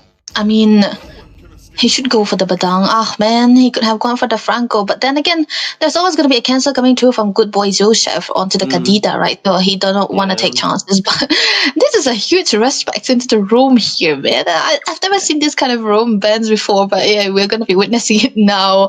You usually want to ban away the XP laners or even the mid lane here in this current patch. But hey, they know what they're doing, Metaru. They just want to have a good early phases of the game, because I don't think the Badang have a good clearance. But in comparison to the Kadita and the Farsa is definitely going to have a better clearance. So I think that the early stage of the game will be very important for the side of Johan. But they also need to check on where the Fanny can land, because the laning phases, if you have a Fanny, you don't need to have a good winning lane. You just are able to have that equalizer into the lane when you have your Fanny onto your side. So I think they can utilize on this hero into the early stages.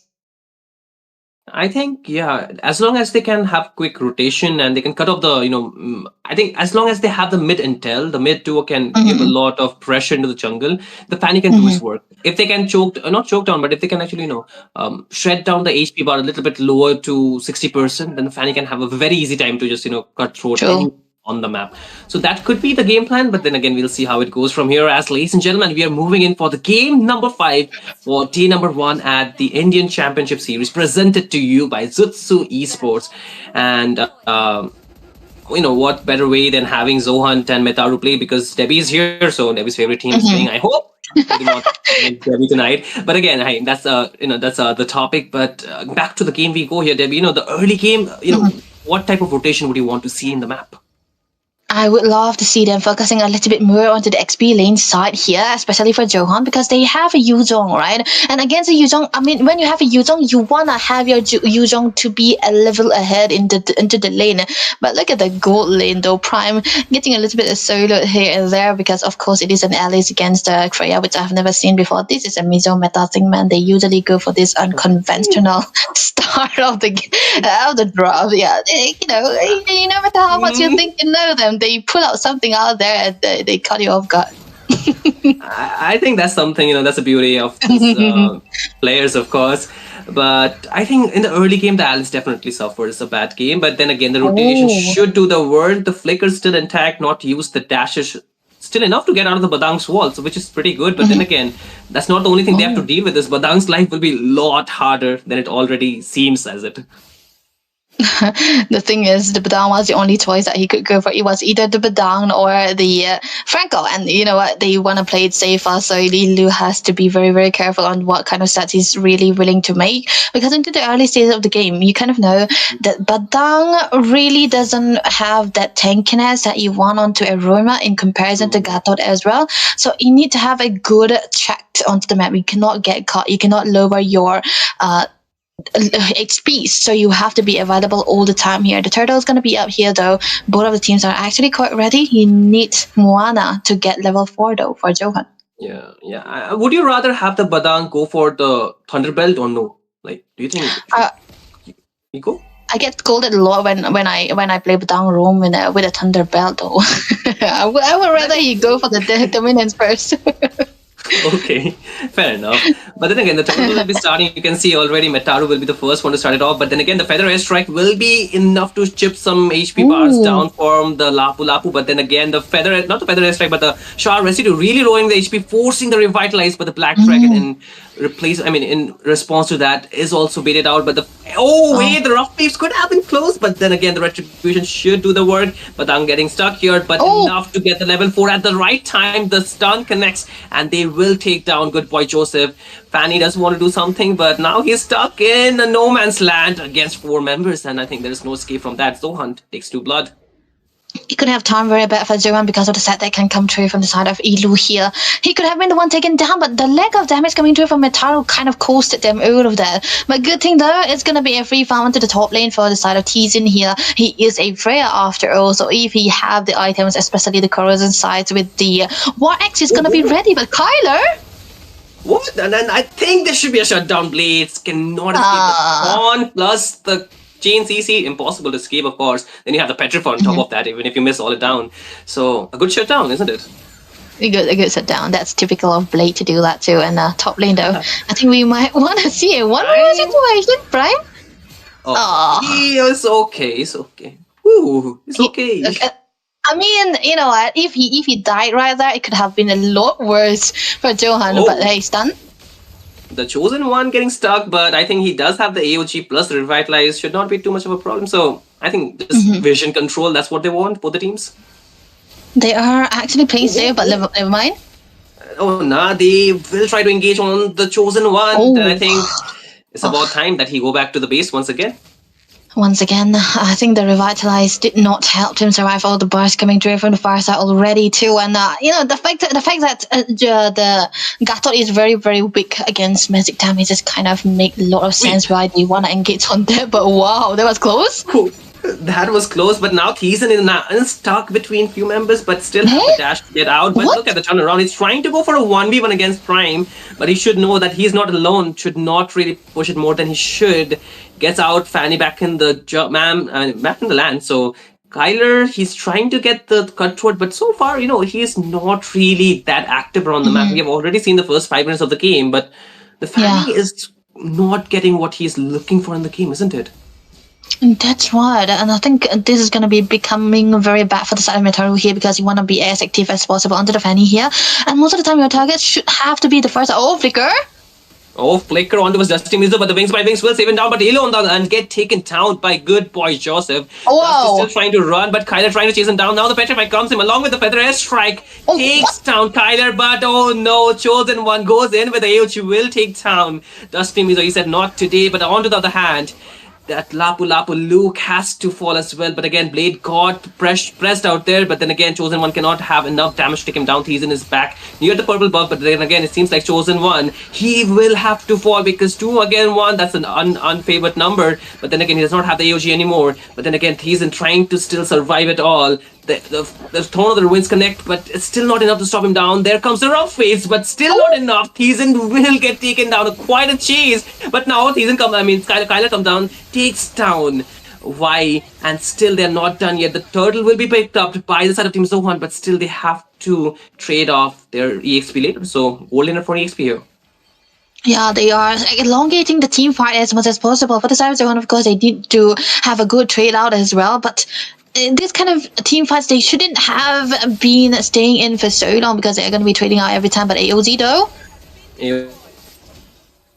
have to stop them. They're still trying to just sandwich them down, but I think they should be able to escape because that's not a commitment you're willing to make yet in that right now, right? One turret down for each of the team here. One bot, one top, but mid lane. Oh nah, Elu. Elu. Okay. Can't say anything more than that. But oh man, Thiessen, he could not even blink before he could just get taken down. Too much burst coming in from the Parsa already, right?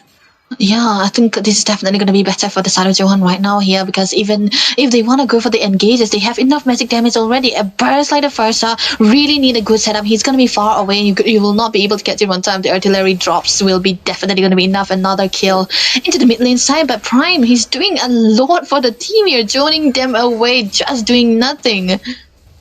Yeah, I think Prime has been buying quite a time and, really pressuring down Team Metaru in their own jungle. It's more like, once they have the tower advantage, they cannot really do much. But then again, Kyler will be back in the map trying to go for his purple, but there are 3 men waiting for him out there. Feather Airstrike 2, everything committed, but still the buff taken away. Lapu jumped in, the Black Dragon bomb is there, but still they're not really finding the man. They're looking for the AOG will be used up there, but still it's no man fight. But then again, Kyler's still going in, but the drop phase will take down 1, and now they're looking for more. Please join the party, and he will take down Elu. They're searching for more. Dusty's trying to run away, but he's still stopped by Prime, and now Prime's time has come. But on the other hand, Blade will take down Kyler on a 1v1.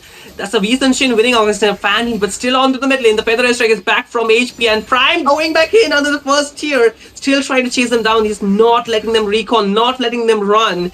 But what do? They still have to go back to regen their HP. Blade is finally in the back line, trying to chase them down, but he does not have the Dauntless fleet anymore, so they have to let it go, but enough win for Team Zohan to get the advantage. Yeah, this means that they want to stay into the team fight as long as possible because now they have Alice, right? He is always going to be trying to get a sustain on and get the damages done and just join them away. But look at this. There might be a lot of damage already from Blade. It's already level 12, right? So he can eventually have a lot of damage that he really, really wanted to. But look at this annoying Alice right here, bro. What will you do here? Oh my goodness. Kyler almost getting taken down. Almost there, but I think there's not enough burst damage to take down the Alice anymore, right? You were talking about the Lunox, but they instead picked up the Khadita, not really enough. He's still want to go for the Lord contest here. Kyler is on the other side of the map, so I don't think so. The side of Team Metaru are looking to contest for this Lord, knowing fully that they do not have that level advantage, so they will have to let it go. They have to let it go, man. And I think it doesn't really look good for Metaru here on this part onwards, because the thing is, they don't have a late game, right? They don't have a skilly hero for the late part of the game, because eventually, even though Freya is a disgusting hero, right? It kind of falls down into the later part of the game when the marksmen come through. And in this scenario, Johan have a good late game here because of the Yi Xuanxin and the Fire Star altogether. And then the fact that Metaru went for the Khadita instead of the Lunox here again too makes it so hard for them. But look at that though, engage. Ooh, and engage the AOG drop down along with the Freya going in, but so far you can see already the region coming out from the Black Dragon is just too much. It's still trying to go for a 2v1. Kyler will go in, but there comes a Feather Airstrike, and along with the rough face on the other side, he doesn't get taken out, but Shimizu will fall with the cutthroat, and still the Black Dragon is not down yet. He's going onto the turret, takes down the Fanny, and now Luke trying to go in with the bravest fighter, still trying to sustain it all, but Prime and Elu, they're still trying to stop the three members that are remaining from the side of Metaru. But look at Luke, is still trying to go for more. The Chosen One will take down Prime eventually, and that's two kill in the favor, actually 3 in the favor of Team Metaru, but now they will take down one. The Chosen One has to fall, so again the trades are happening left and right. I don't know which team will actually get the upper hand in this one. Yeah, they did get it set down onto the Steam User, so that can eventually be in favor for the side of Metaru here. But then again, they lose out a lot of their members just because just trying to go for the team fights here again and again. But for Johan, they have the little bit of an advantage here because they have a lot of turrets already taken here. They are having the gold lead 2k, almost 3k, and their jungle is already free farming for a long time here. So whenever they try to go for the team fights here, they will be able to sustain quite long, and then they can go in and out because they have 2 setters here. And if things doesn't go right, Elu can come to here again. But Prime, what is he doing though?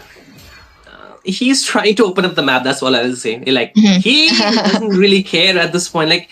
The fact is, it's very difficult to take down an Alice in the late game if you do not have the burst damage. So I think he is taking advantage of that fact for sure.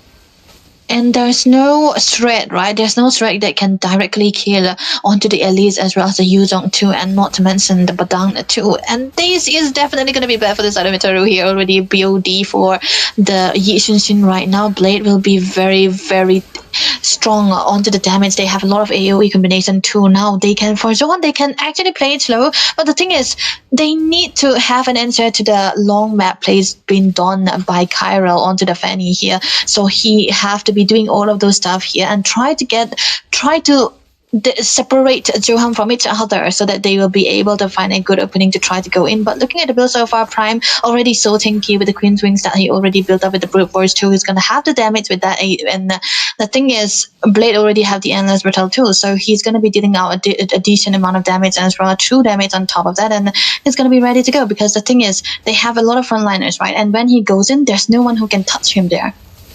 True, and I think, the frontliners, they're doing a good job in opening up the map, but the problem is they cannot reach the backline so easily. But then again, the Lord contest is still on. The AOG will be dropped down. Look at the Black Dragon taken down, but on the other hand, Blade will get the Lord, but again, the Fanny goes back to the front line, back end to take down Dusty, but they cannot get the cutthroat down. But Prime against 4, and he's not really stopping. He's still trying to chase them down. Elu is there, of course, but Blade is too low on HP. He will try to regen it down, but Luke is not really exempted by this Alice to just run away yet. He is trying to chase down the Chosen One, but I think he has to be careful because there's no one to support him out there. But again, look at the mid lane. They're still trying to chase him down. Luke forced to use the bravest fighter, but the dash out by Blade. But a 1v1 here. Kyler goes in at the right time to take him down, but now without the jungler, Team Zone is still trying to fight the Feather Airstrike on the backline, but cancelled out by Thiessen. He's still trying to go for a 3v1, but the stun will stop him for the moment, but still the range is just too much. Look at that. Prime has to respond to Thiessen. He's going back. The Black Dragon's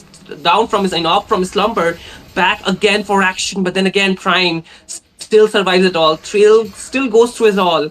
But yet, nobody gets taken down except for Blade in that team fight. Yeah, he did have the auto tame onto the blue buff there, so he wasn't able to take the Lapu Lapu down. Luke still able to survive from all of those onslaught that he has been facing. And I think this time around, it's we can know that the Badang pick actually came in handy because he was able to get a lot of peel.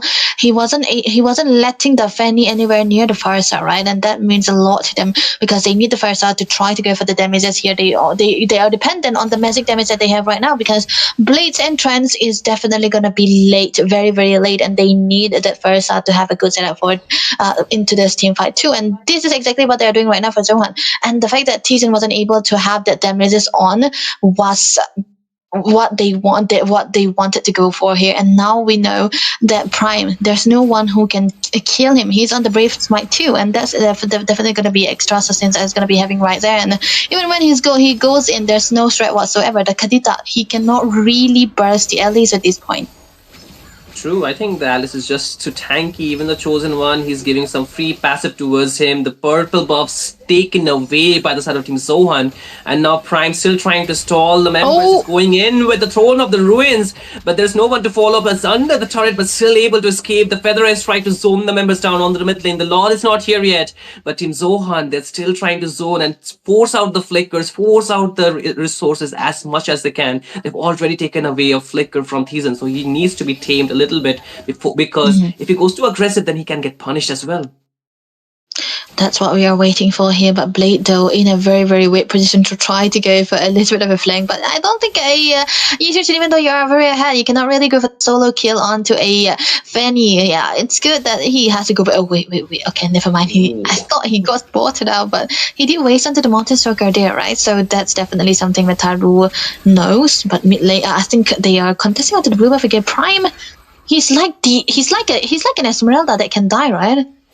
Yeah, he cannot be killed anymore anytime soon. But then again, Metaru, they know what type of mind games the side of Team Zohan are playing. They're just trying to stall them down. But Misto, on the other hand, will get taken down by good boy Joseph. And now Zohan are in a disadvantageous position. They have Prime onto the front line, but the damage might be lacking here. The AOG drop down along with Hazen diving the backline. Blade just forced to retreat, but then again, here comes Luke to take him down. 3 members are down, and now Elu has to force an escape. He does not have the flicker. A double kill for Hazen. Prime survives, but what does a single Alice do?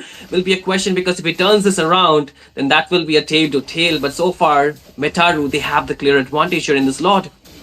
Yeah, now they can definitely take the lore and have the combat that they are looking for now. They have the goal lead already.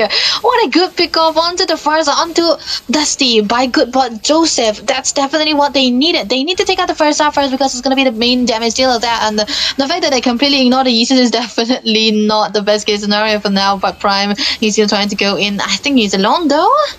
Oh, Prime against the entire of Metaru. Just 3 members so far, but he's still low. But here comes Kyler. Takes him down, but Dustin is on the other hand getting chased down. Thiesen will eventually take him down. There's no escape when it comes down from the side of Metaru. They're here to hunt and they're here to take them down, but the Lord yet not spawned. Will march from the top lane. A 1v1 Kyler versus Blade. Blade wants to do this, but he needs to escape as well before Metaru rotates, and they have a lot to defend, so they have to be intact as a 5 to defend it. This is not a fight that Johan should be taking right now. They have to be very careful though, but look at that. What? Nah, that was nasty, but that's Yi Shin caught in a Mermaid's spell and he has to fall. But now this Black Dragon is trying to go for a solo. The AOG will stop him in his track. The crowd control is just too much. He cannot escape. Elu is just standing there and watching while his EXP leader is getting taken down, but a flicker combo coming out of him with Prime being the front line, but still the Lord is marching from the top lane. They need to clear that down, but look at Kyler trying to go for a shutdown here onto his Dusty, but he cannot get the final blow onto him. The Lord low on HP. The Feather Airstrike to just clear it down, but the tears onto the inhibitors have already fallen, so this is looking too bad. But then again, another dive by Thiesen as well as good by Joseph. They will take down Elu as well as Dusty. This base is wide open. Thiesen does not really care. All he wants is a base, man. Metaru. They will take the game and eliminate Zohan from Indian Championship Series this season. Yeah, that is definitely what you have to see, man. That was a good throw coming through from the side. Johan Metaru did it really, really well. They know that they could go for the engages and try to find one kill. One kill was enough to try to turn the tide around, and they did really, really well on the pick off onto Dusty, and that's what they wanted to do. The main reason for the Kadita pick come true onto the later part of the game, and he was able to find the right targeting, and the fact that Johan still decided to go for the fight when they are behind, when they have a lot to defend, when they are one person down, you cannot really do that at that point. And yeah, they were trying to find the way they did into the early stages of the game, and of course you cannot really do that right now. We have the MVP though, it's going to be the chosen one onto the Gadot, but I felt like, Goodbye Joseph did a really, really good pick off there. I think he played out the clutch play. I mean, he went for the clutch plays quite good, right? He needed to get those shutdowns, and not only that, the response by the rest of the members. Like, it was not that Good Boy Joseph was the one getting the kills, but he was forcing out those flickers, those those very rough positioning on the map. So I think that's where Metaru, they took the advantage as a whole, and quite a well display. I will say, like, they suddenly picked up the gear when they understood how to deal with Prime in the late game, in the mid to late game, isn't it? Yeah, and yeah, I mean, this is the reason why I kind of don't like the way that they are going full on fight when they need a lot of at least one damage to come through onto the side too. Yeah, man, I think Johan is so pro in throwing a game. So what can we say? Mataru just did it better with the discipline. I like how you say it so nonchalantly. I can never do that. But then again, as Zohan, you have full right of saying that to them. Then again, ladies and gentlemen, that will be it for this game. But then again, the matches are not over. There will be a few more games coming right at your screen very soon. But for now, Debbie, we have to take a short break and just prepare for the next teams, right? So, why don't we just go for a very small break, and let's see what awaits us on the other side.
Wow, that was a quick transition already. And ladies and gentlemen, boys and girls, we once again welcome you back into the Indian Championship Series presented to you by Zutsu Esports, of course. And you know what? This is one nation, one crown, and one championship series, right?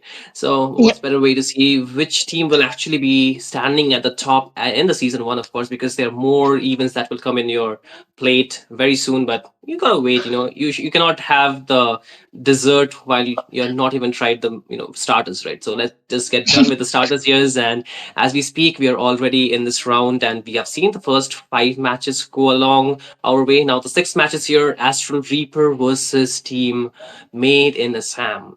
I mean, Made in China was something, but now Made in Assam, I think we are being very innovative here, Debbie, isn't it?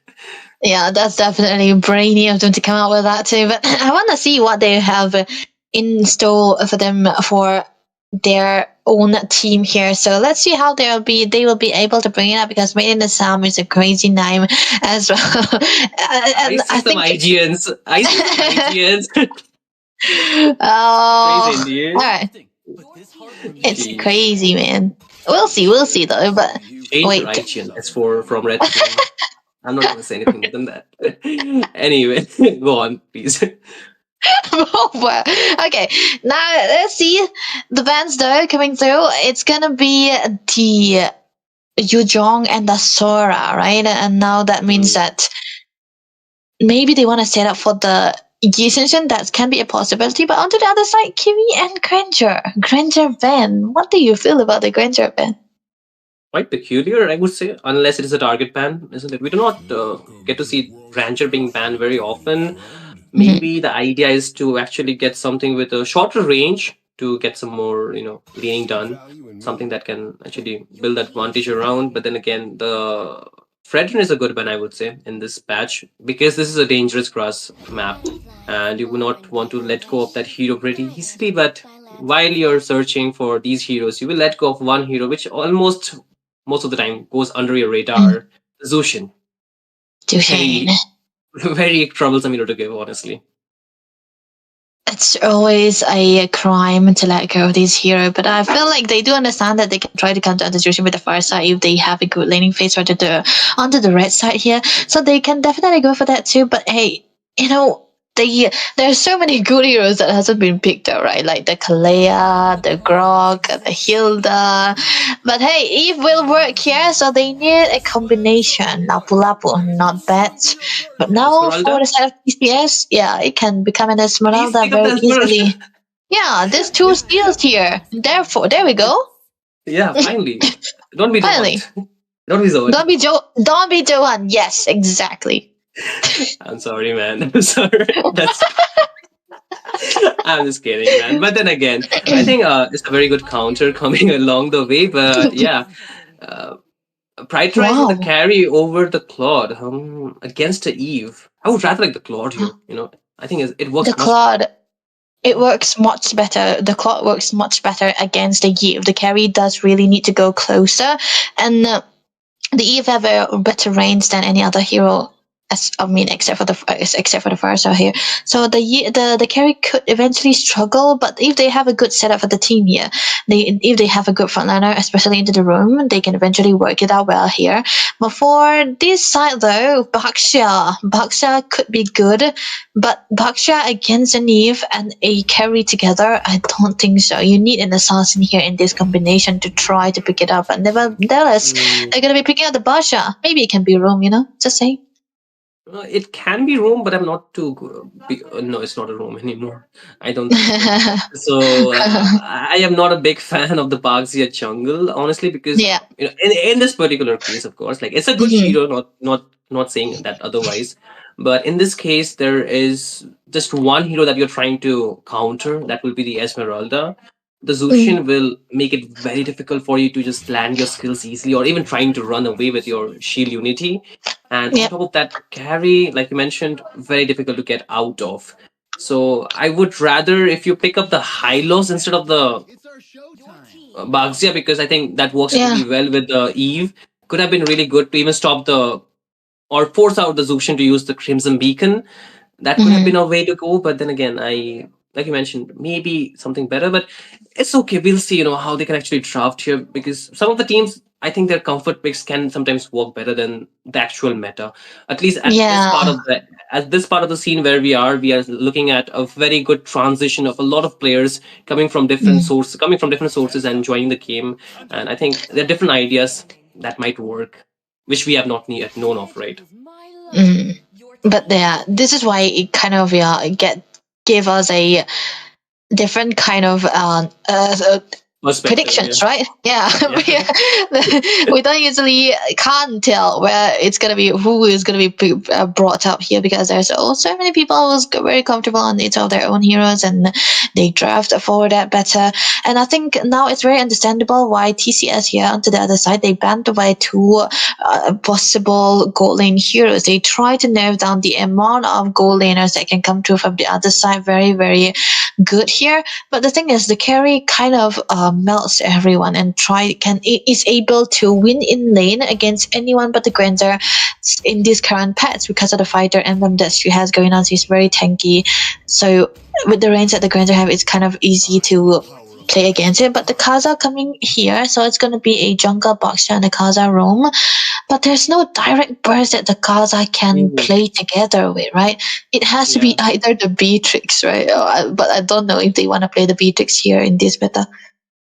I mean, I still think, I mean, not to, prove you wrong, but I think if not the Mm-hmm. marksman, if you're just going to the fighter route, I think the Freya might be a good hero to actually pair Freya. against the Oh, yeah, yeah. carry, right? So Mm-hmm. that is something they can go with. But then again, I think that will limit their damage quite a bit, because they do not have a scaling mid jungle, right? Even the Eve is True. more of a utility than a damage. Like if Mm. you have Parsa, then it works quite well. You mentioned about the Parsa instead of the Zushin, right? So in that, if Yep. that was the case, I think they could have gone for the Freya in this game. But then again, they did not, and I really think the Xbox works so good out here, because even if you get Oh. suppressed by the Kaja, you can just get your way out of it, and you get a double life because of Mm. the Firaga armor, isn't it? And whom are you gonna catch? If you try to catch the carry, then there's a Zushin to stop you. If you try to stop Mm. the Zushin, then there's a Garud Kacha who can taunt you. So a lot of ways to deal with the Kacha as it is. This is also the reason why the Gatot and the Tigreals have become quite a popularity against this kind of pick-off heroes, because they can be the one who go for the reinitiation after you have this pressure put on, and that has to be quick into the responses, because I think it's very understandable that Cause has to go for the Gatot here. They just try to counter out the Kaza directly, like I said, and that knockout will come in handy too. And the fact that the Barsha is being picked away and the Joe Xbox was the direct answer for that too, very, very good coming through from the blue side here. But the last pick though, ASL, of course, the range is gonna be better here in comparison to the carry. But what about the damage? What about the Kaza and the ASL combination? How can it come true? That is gonna be a big questionable, right? Unless they have a very, very good goal lead. I think first objective for Team Astral Reaper, who are on the red side, that is Bugsia's team, will be to get the early 5 minutes to their side, like at least get a 2,000 to minimum 2,000 goal lead in the first 5 minutes if they want to execute this draft and go for the scaling for this Irithel, that is. If not, it's going to be a very tight game. I think both the teams will not get too much of an advantage if otherwise. But then again, if the side of team made in Assam to get the advantage, then it's going to be very difficult to go for a comeback for Team Astral Reaper, because their draft really requires that early scaling. Like, very important. Very important.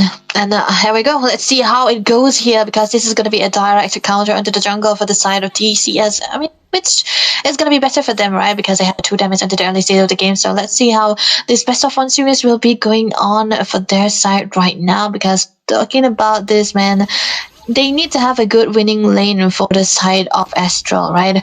But can they do it with the Eve and the Kaza combination? Because I still think that the Kaza have a lot of tankiness into the early stages because of the first skill that he have going on for them, but they do have a Gator with the Concussive Blast, so the claims might be better. And look at that, Zeus is already on it. Oh no.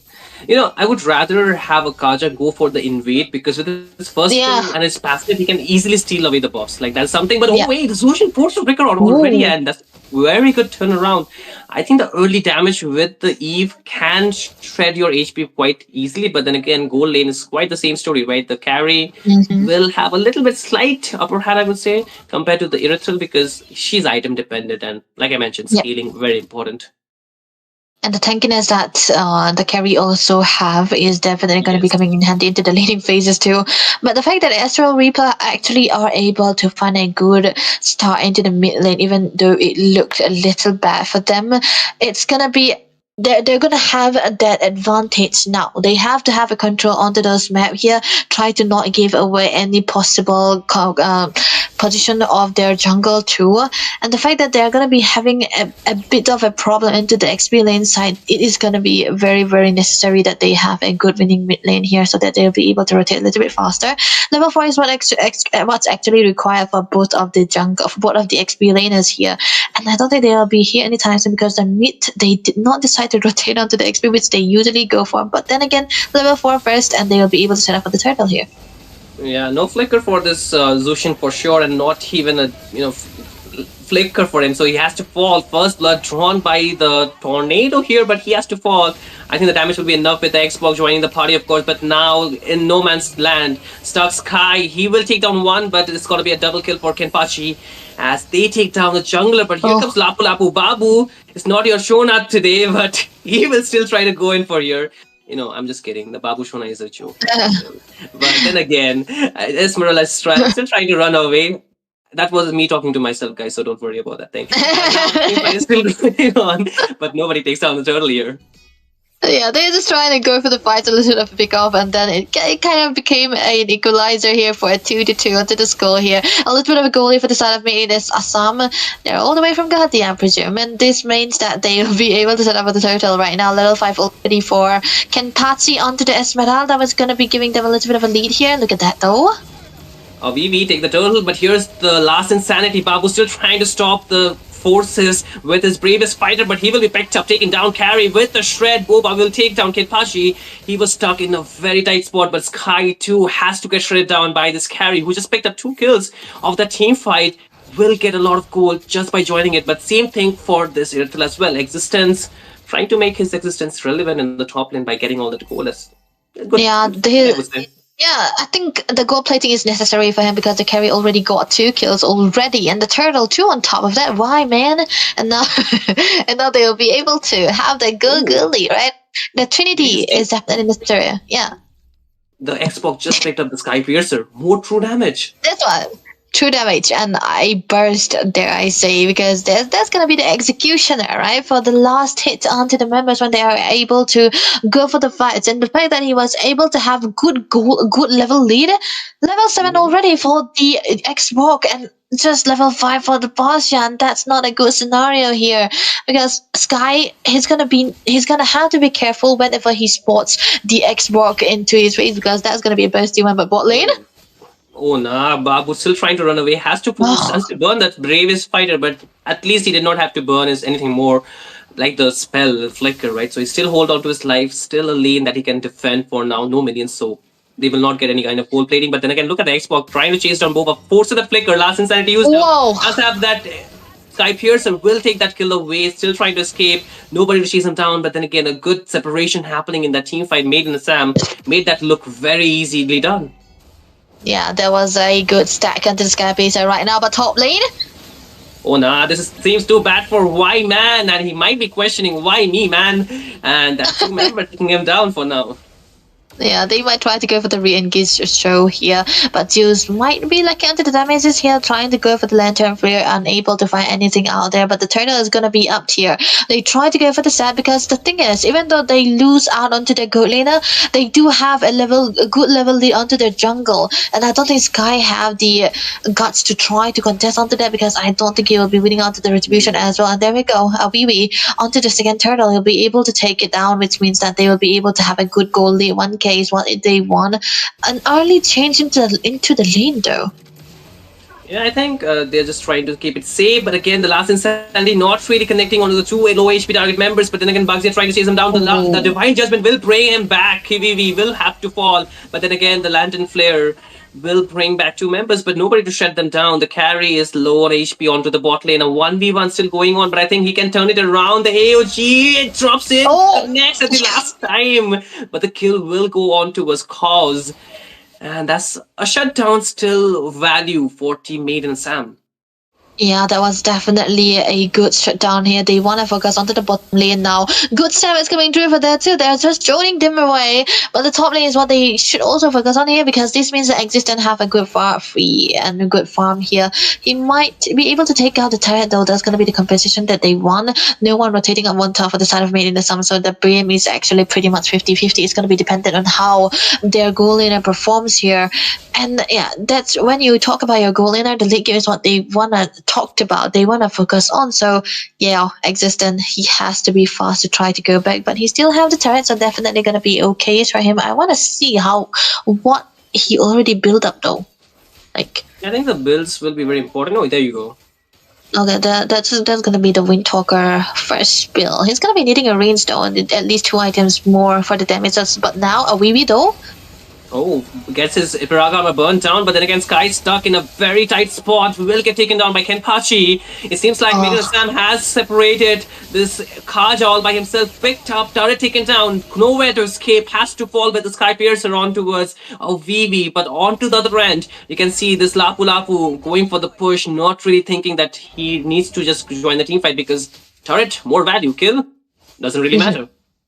I don't think he'll be able to reach on time also, so he's just trying to focus on, but he might die though. Oh, he's still trying to survive. The last insanity survived the RWN stuck there, but the Existence is out there. Low HP though, Babu, few more hits. Just connected the stun onto the wrong side, but still able to escape with the second skill. But here comes Y-Man trying to shut down Sky. He's still trying to run away. Few more hits should do the work. But then again, the Divine Judgment will bring Claws under the turret before he could use the AOG.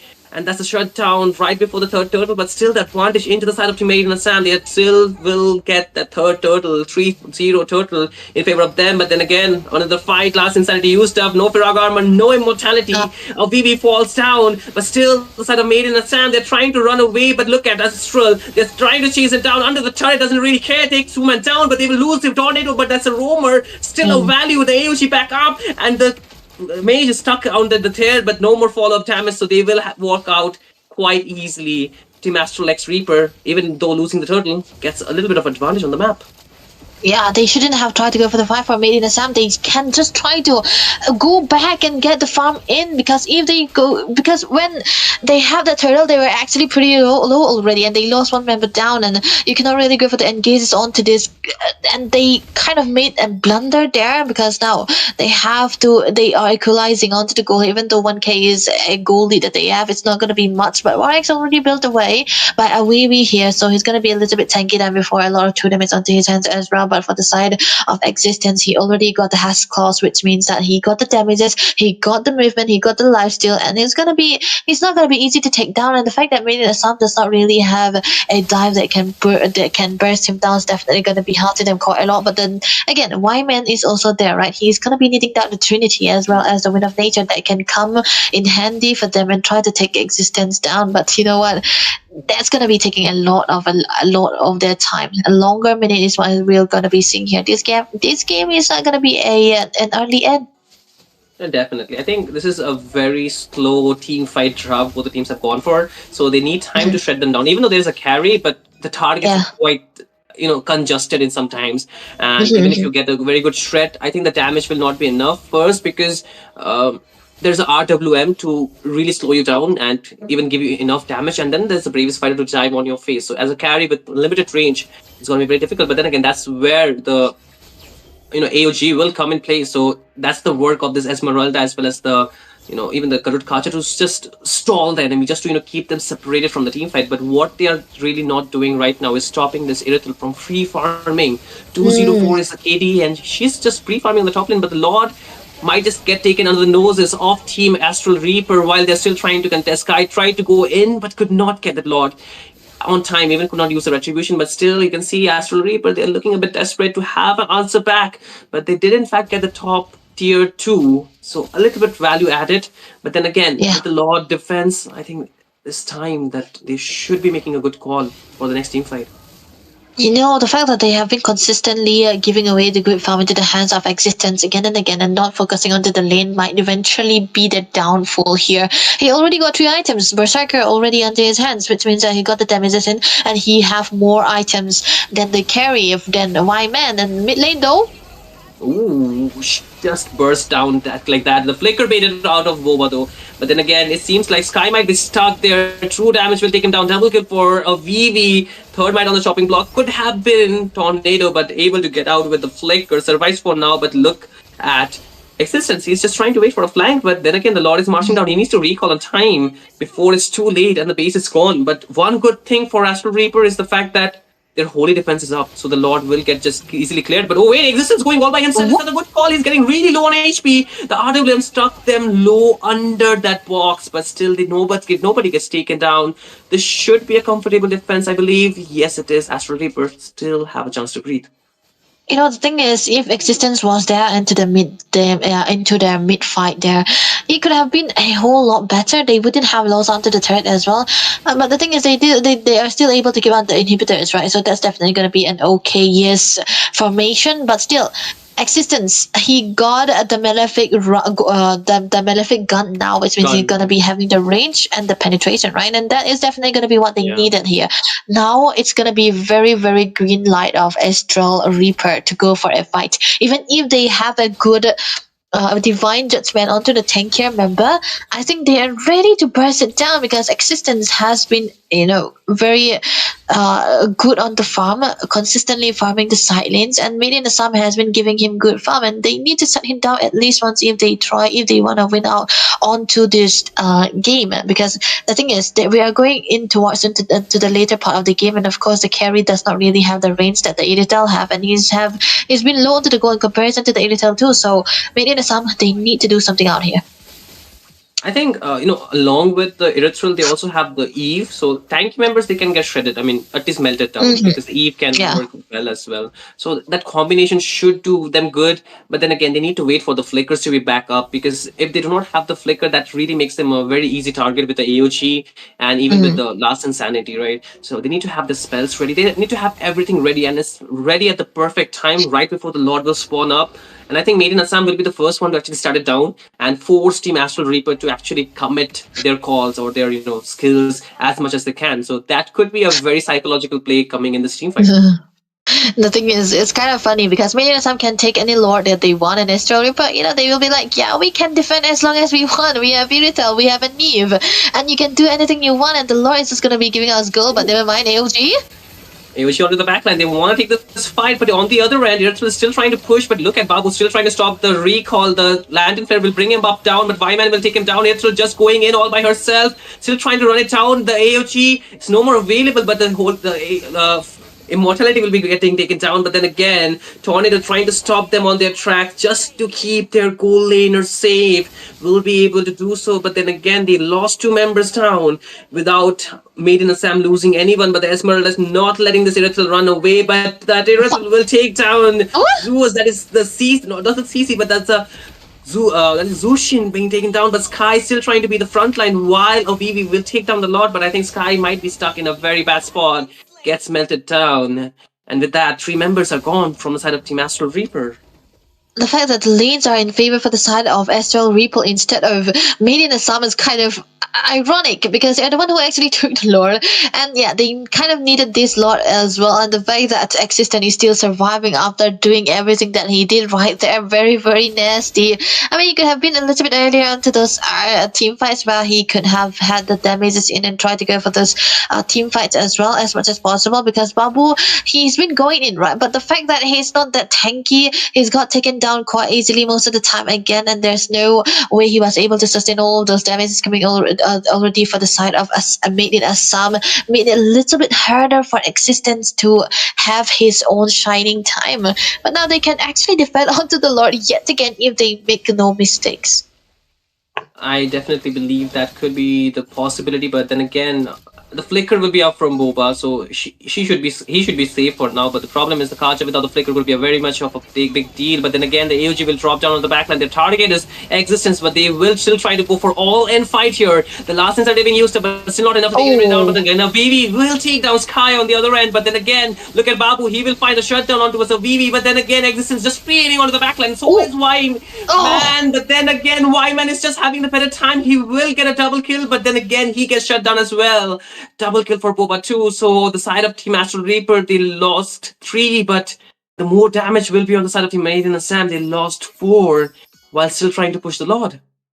They were a little bit too aggressive. Of course, you want to have a good kill onto Existence, onto the Irithel, but losing out 4 members for that is definitely not a good scenario. But the thing is, they still have a good turret take, right? They open up 1 inhibitor already, but wait, is this a 1v1 situation that we're seeing right now? So Tornado, he's got to get back. Of course, he have got a good heal with the first skill that he have going on right now, but he need at least one of his member to try to take down anyone from the side of Mid Assam here. The Lord is definitely going to be important right here, right now. Even though we said the Astral Ripple, they can try to defend onto the Lord as long as possible. But 3 Lords with 1 inhibitor already cracked open, I think they should try to defend this again. They cannot risk contesting, but then when the next Lord comes in again, it could be an endgame for their side. Very well could be true, because I think at this point the gold is almost capping at the point where the itemization will be mostly full for the main damage dealer of the teams, right? As you can see, the carry has every item except for magic defense, which you should definitely build if I were you. And you either need the rose gold or you need the tough boots in this case, because there's a lot of slowdown. There's a lot of stuns, not stuns, but I think a lot of crowd control that can actually make it very difficult for you.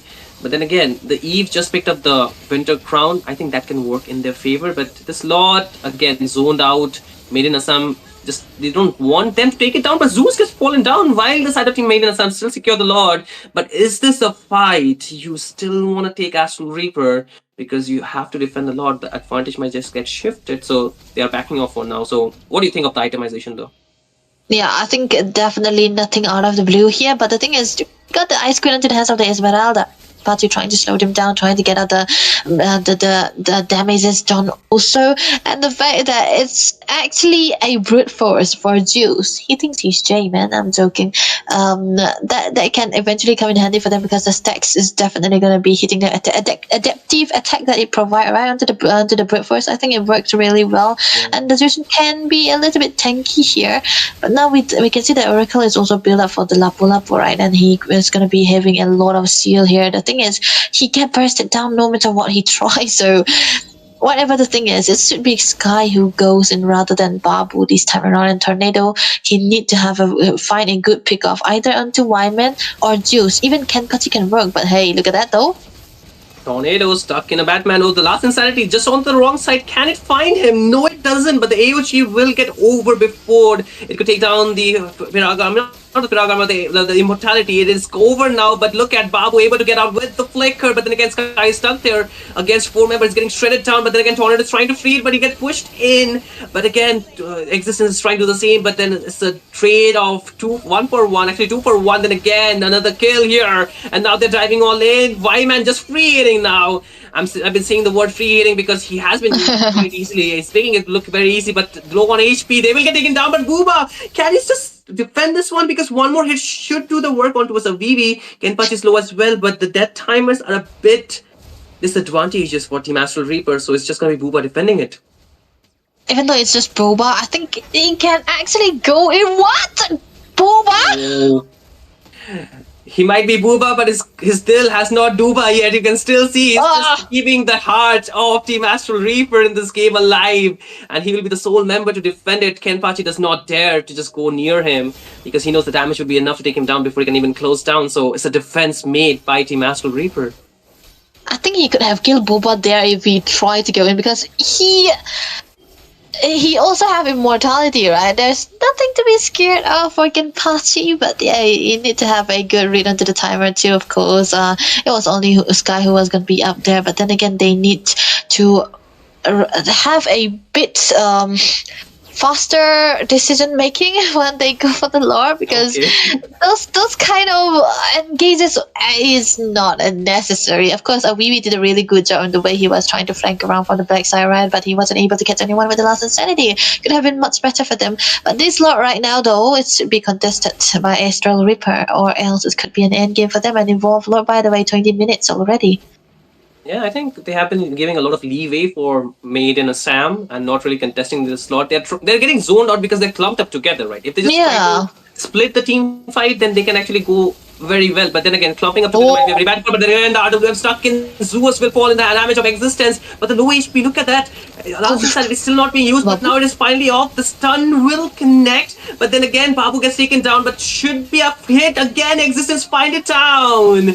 But Wyman will take down Sky on the other hand. Another immortality popped up by the Sanity Master Reap, but they're trying to take down Claude. He will fall. Existence now finally showing his point of existence in this game. Kenpachi trying to run, but slowed down.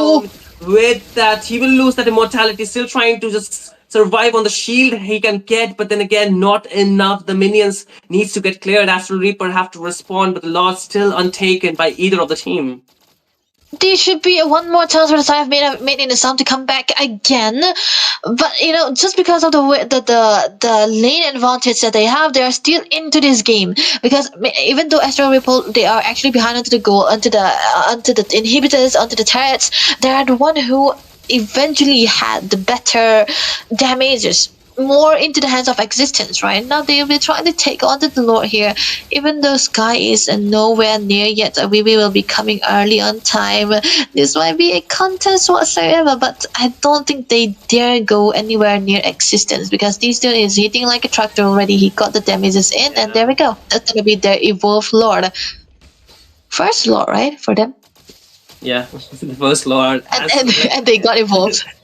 Yeah, they got the evolved one. So I will say part of it is luck, because how they played on the team fight. It was a bad call to go as clumped up together. So when they separated in that team fight, when Existent just went out of reach for the members, I think that's where it worked out pretty well for Astral Reaper to get most advantage, because nobody to catch him down, right?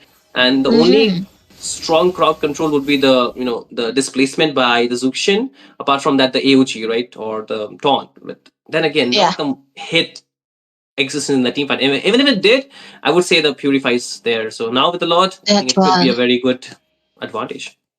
They could have a good advantage here. There's no way Made in Assam can go into the front liner here most of the time. They're going to be dependent on the AOG that should be landing onto Existent. It's going to be very hard. Like you said, the Purify is definitely going to be available here. And they do have a perk onto the Yif, who have an immortality already. And now, mid lane, RWM. Used a bit prematurely, I would say, but that's enough to take down the inhibitor, right? But then again, look at Babu and the rest of the members trying to dive in. That is too much, because there's true damage coming out of that. But Existence again hitting, but is low on HP, will lose his immortality. But still, they do not want Avivi to get out. The base is few more hits, and it should do the work. And Astral Reaper will have the last laugh in that match as they take the victory on towards the next round in Indian Championship Series, presented by Zutsu Gaming. What's with the game that we had today, Sinu? Are we a curse? The one with the better early game, or the one losing out into the late game with just one Lord? Same happened to Johan Metado. Same happened to Astral Reaper, as well as Made in Assam. But the thing is, we were actually leaning towards the draft that was coming through from the side of Made in Assam. But we all know well that into the later part of the game, the draft kind of did not matter anymore. Existence, with the free farms that he had, with the good targeting, with the good entrance, most of the time all he did was farm and defend, and that's what bringing them up to the last minute of the game here. They kind of win it out most of the time too. And the fact that Moba was able to defend a lot of minions with 2 tanky frontliners as a Niv, that was very, very impressive, right? Yeah, I think part of the reason why they won was Booba not really, or being very untargetable in those team fights, because his positioning was very good, and even as KDS speaks the same thing, right? And I think the other reason was that they were too busy dealing with not the Kadita, but the Irithel, right, in this game. Yeah. They could deal with the Bagche, they could deal with the Lapu Lapu, and even with the Kaja, but dealing with two heroes that actually splits the team fight so apart. It's very difficult for heroes that has pretty limited range, especially the carry, especially the Zuxin, and even the Xbox in certain regards, right? And the people who can actually dive onto the back line, they kind of lack damage, unfortunately. Can't be helped. Yep. Can't be helped. Eve late game is a one. The first kill is actually 1 second into the later part of the game, and we can see that once over damage, he was able to deal onto the Esmeralda, onto the what was the other hero? No, not the Lapu man. Onto the other side, Eve, Erythra, he was Kaja. no. I mean like the Esmeralda kind of suffer, right? Oh, Because yeah. of this one hit onto the Void Blast. Also, I think it's mainly because of the penetration. It's kind of a red build already. That red build is what Esmeralda kind of suffer on. Most of the time, you will see a new build out the lightning transcend these days because of the damage that it have and the consistent amount of passive that it also provide. But this time he went for the full red build because he knows that all the tanky frontliners are what he want to focus on. That was a good Boba game for an Eve, and you know what? You gotta ban out the hero next time. Congratulations to Crystal Reaper. Yeah, I think that's a W gameplay from them. But again, I believe there are more matches awaiting us, so we cannot take too much of the time of our viewers and even for other teams, right? So we will dive right into the next matches with some more set of talented casters coming on the decks, of course. So for now, Debbie and I will take our leave. It was amazing to have you guys on the stream, but don't go anywhere because you're gonna get even more entertained. So do stick around for Indian Championship Series presented to you by Zutsu Esports. So see you on the other side.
Good evening, ladies and gentlemen, and welcome to day one of the stream for Indian Championship Series presented to you by Zutsu Esports. And right now on the casting desk, this will be me, Sarah, alongside the very talented Paul Dudu, and we are going to bring you the second last game of the day. But hey, let's just say there are going to be some amazing teams up for the show tonight. For real, for real. There is. We've already had a lot of action, and with just two more games to go to end the day, I think you could say we have saved some of the best for the last, Sarah.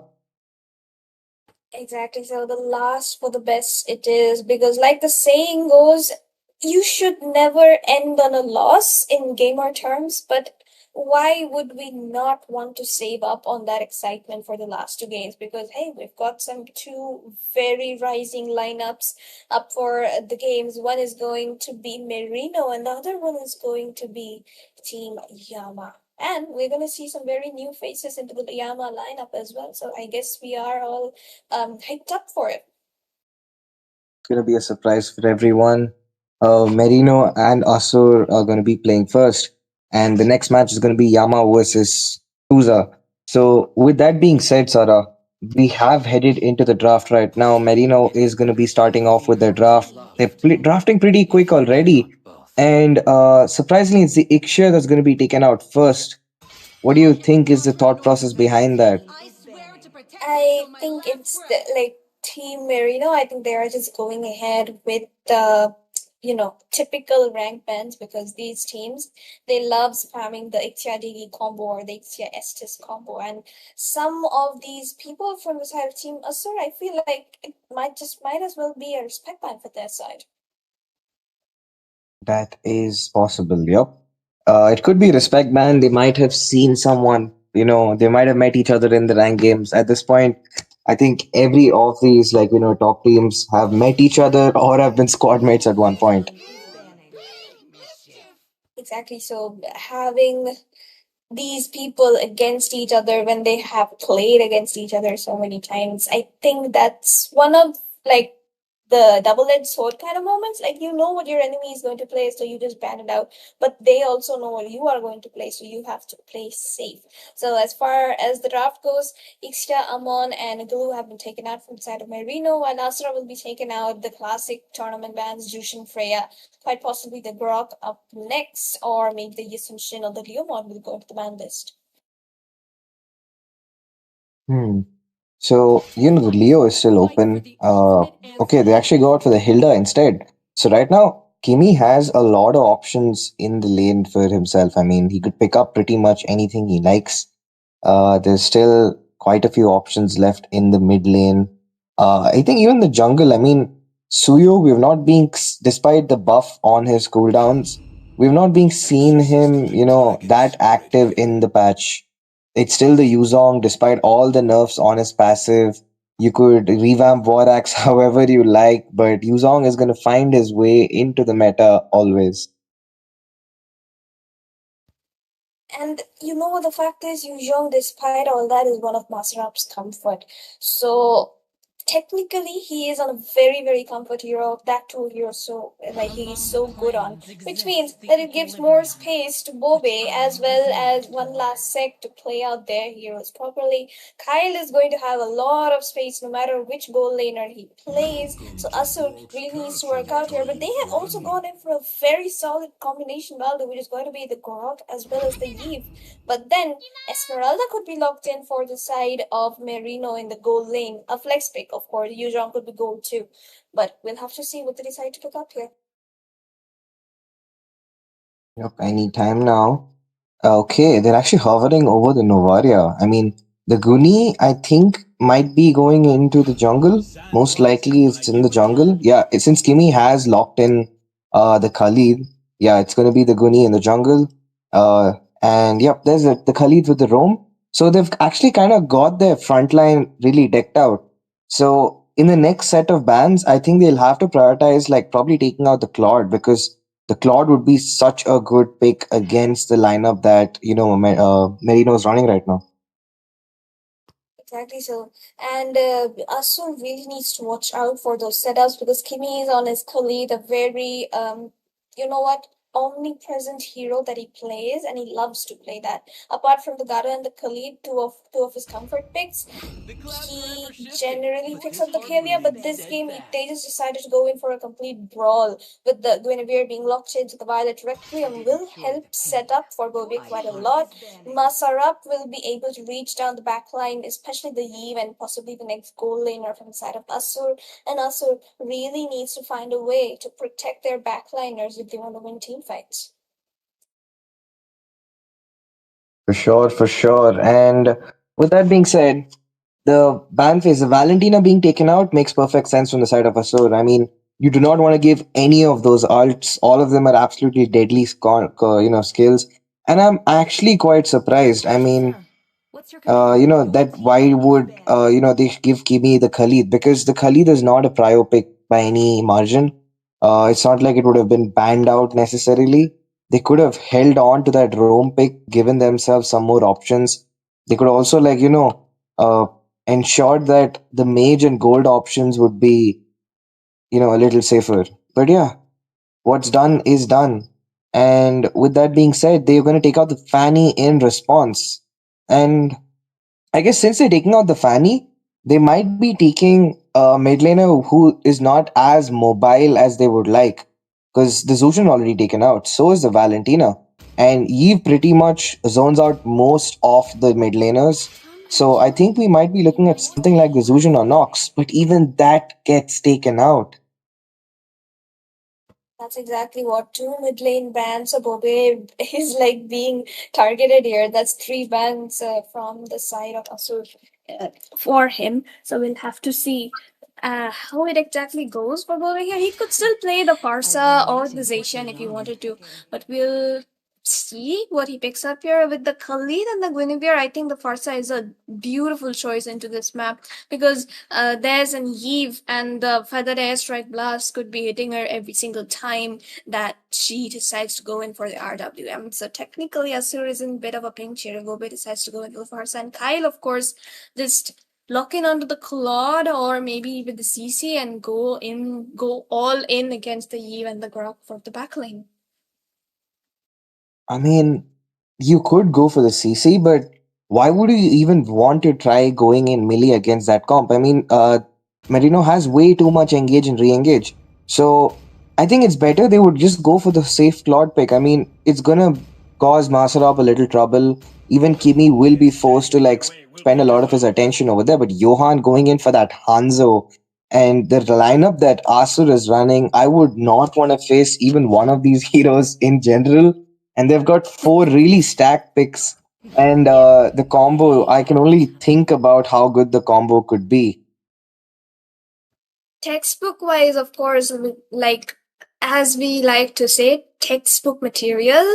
Marino has definitely the better picks for now. Kyle here obviously locking in onto his Claude. The obvious choices were the Claude or the Moskov, and here we get to see the Claude. But even he would have to play it safe because there's going to be a tech charge, there's going to be the surge.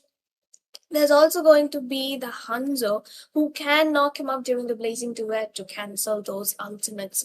But Champ Official, the goal laner for Asur, he is the one in the biggest danger here because if he goes in for the carry, he's going to lack range. If he goes in for the Moskov, he's going to get marked by Masarap and both every single time.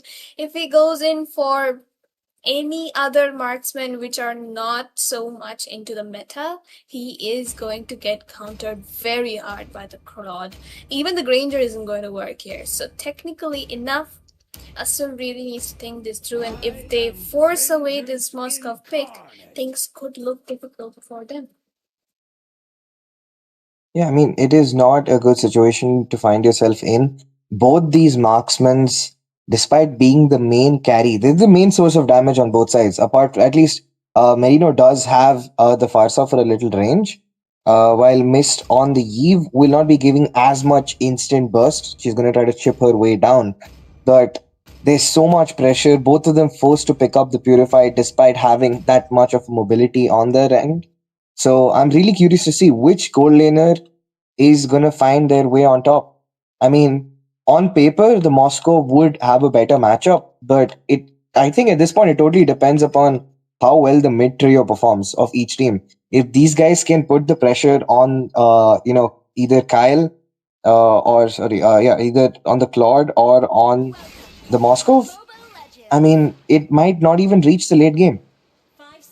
So, well, welcome to the land of Dawn, ladies and gentlemen. We are having two very amazing team. One an underdog, one an experienced lineup, but recently put together to play as five members into one new team. So we'll see how each of them execute this game. A little bit of draft advantage onto Kimi's side and slightly better comfort advantage to the side of us. So right now Kimi is getting caught out under that turret and he has got a run, which is exactly what he will be doing. He gotta make his way out as soon as possible. But with that being said, the game has begun. Both the sides just trying to get their jungle out. Kimi taking a decent bit of poke. I mean, I think he's got a warning that he can't be going in as aggressively as he likes. But right as we speak, there is the first blood. Make it two. Farsa takes down two members. Johan, the Hanzo, and Grok will be sent back to the base very, very early in this game. Hey, but if you see the goal lane, the Moscow is kind of denying Kyle his minions, especially the cannon minions. I think he's missed two by now. That might just be one of the bigger disadvantageous factors for the side of Merino. But the mid lane is winning. Bobe is already on a 2-0 and Kimi has got 2 assists from it. Grok is getting marked down and there's the Petrify coming in from Asarap as well. Plus the spatial migration and of course 3-kill lead along with a 1k goal lead despite the gold lane losing out a bit onto the farm. I mean, that is basically a dream start, man. I mean, you couldn't ask for a better start. Like, you get your farm team completely fed up over there. Masterov has got an assist. The jungler also gets an early kill contribution. You've basically denied the turtle away from Asur unless Hanzo pulls off a miracle. But I don't think that is likely considering the amount of zone they have with Kimi, Masterov, and that Farsa on the feather airstrike. Exactly so, and look at Bobe, bro. He is fighting Hanzo in his own jungle. That too, using up the feathered airstrike right into his face. That kind of says the amount of confidence he has onto that hero. And he managed to get a kill as well. He's currently on a killing spree, which means that no matter what disadvantage the side of Merino had into the goal lane, it's recovered, and not only recovered, they managed to pull the goal lead up to a 2.5k. And you couldn't ask for a better start. But with that being said, 4-0 is the score. The turtle also being taken up, but they find themselves in a bit of a pinch. The Farsa are very low. Can they get the shutdown? Yes, Johan does. And they finally put Asur on the map. Despite having the deadlier draft, their execution has been a little poor so far, but they will finally get themselves on the scoreboard. But meanwhile, none of us saw that blazing duet, Kyle. With that being said, he makes his way back up top.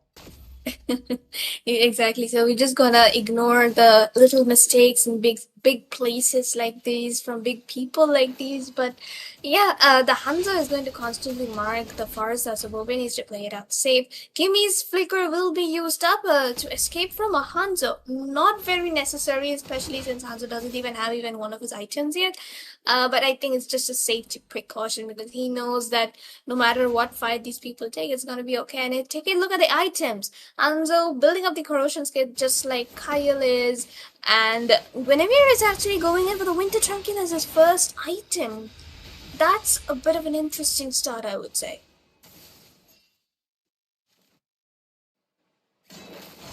She's going all in for sets. Yeah, I think so. Only sets, but I mean, that is a risky style of play. I mean, okay, right as we speak, there's a blazing duet going in, gets interrupted by a beautiful tech charge on Grok.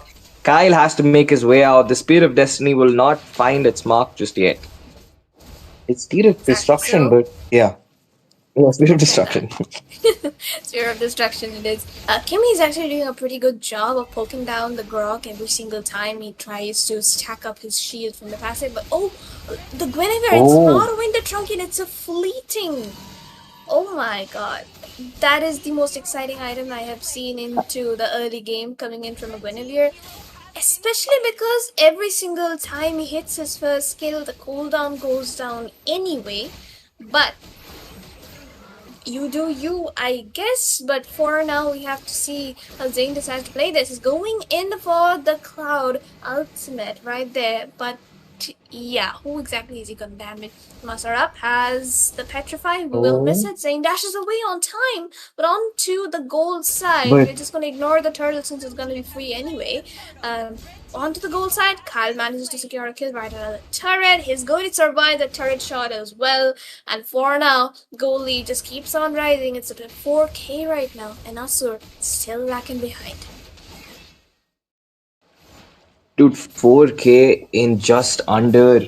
I mean, it's barely 5 minutes into the match. The game has not even begun, but it looks like Marino has almost sealed the deal. Despite having a new lineup at such, they are very, very in sync. That's what. And for now, the amount of experience these players have, I think that's paying off quite a lot for these people. Even Bobe is able to play so safe just because of the fact that Kimi is so far ahead of his team and is actually getting the Oh, shots cool. right in. He has to flicker out in this situation, and again, the Spear of Destruction is going to miss. But Bobe has an amazing positioning, and that's the thing we were talking about. Johan gets knocked up by the spatial migration, the Feathered Airstrike. I don't really know why he didn't hit all of the shots, but Bobe does Bobe, but it's Yo, fine. Black Dragon will be used up instantaneously. Goes in with Petrify onto the but backside. Missed his yo, low, but he will face the red wrath of the turret shots and he's gonna get taken down. Bobe has to run as well, so goes out of that situation. But Johanna is gonna get the kill anyway. but I'm kind of surprised. I mean, with the way these guys engaged Merino with such a large goal lead, I'm kind of surprised they did not walk away with a little more. And right as we speak, they're making mistakes. They're getting a little too confident. They're trying to dive turrets a little too early, and they're paying the price. That's 3 deaths given away for free to Asur right now, and they needed that breathing room. The goal lead was going to touch the 8K mark, and now it's brought down almost instantly. So yeah, I mean, Sarah, I'm kind of confused. I mean, when you had that much of a goal lead, the fact that you made an even trade is insane. That's what. And the fact that right now Merino still is holding that kind of Yo, map domination, and even a Grok is getting melted down by a Khalid. Johan is coming for the steal, the Raging Sandstorm, and the Feathered Airstrike at the same time. That's going to be quite a lot of damage. Spear of Destruction hits, but on the backside, Johan will get taken down along with Miss right under the turret. Kimi is gonna soak in all of that turret damage, and he manages to heal back up. This is why we said the Moskov is not a good pick into the situation. There's way too much regen, way too much sustain for him to even melt them with the Trinity. And maybe only like Kyle could have pulled up a Moskov in this kind of situation, but hey, he's playing the Claudier. yep, and with the Claude, you get that battle mirror image to kind of juke out your enemies. You don't get that chance with the SOD. You have to take and expend the dash when you blink in using your SOD passive. So with that being said, there's a Feather Airstrike shot, really low. Kimi going in with the flicker, will find his mark. Yves is down, Miss sent back to base. And with that, they have lost the control of their high ground. They have only melee characters who clear, and you do not want to get close to the lineup that Merino's running. But there is Master Up with the Black Dragon form, hunting for a target. They do take down the turrets. It's only the top tier 2 left standing. And as we speak, Johan forced to send back to his main body. They do poke out Master Up a little. SOD used up. Very, very risky spot for Moskov. But luckily, he had his teammates to zone him out. But there it is. Sora going in for the engage. Will not find any men and is forced to back off. This turret shield will definitely fall right now. There it is. The turret shield, the holy shield has been shattered under 9 minutes. Will they be going for the Lord, or are they looking for something else? I think they're just looking for the kills here, but the tech charge will be used up quite defensively, and they are actually focusing on the turrets a lot more than they should have. They could just back off, take away the farm from the red, but hey, Whoa, whoa, who whoa. is his? hello, I'm not gonna let you go back to your base. I'm just gonna make you die and then you can go back. And that's exactly what he does. Look at Master Abdo definitely circling around, asking his team to take down the turrets. He still does not have the petrify. He's gonna get taken down to the turret damage. Yep, that's an overextension, alright.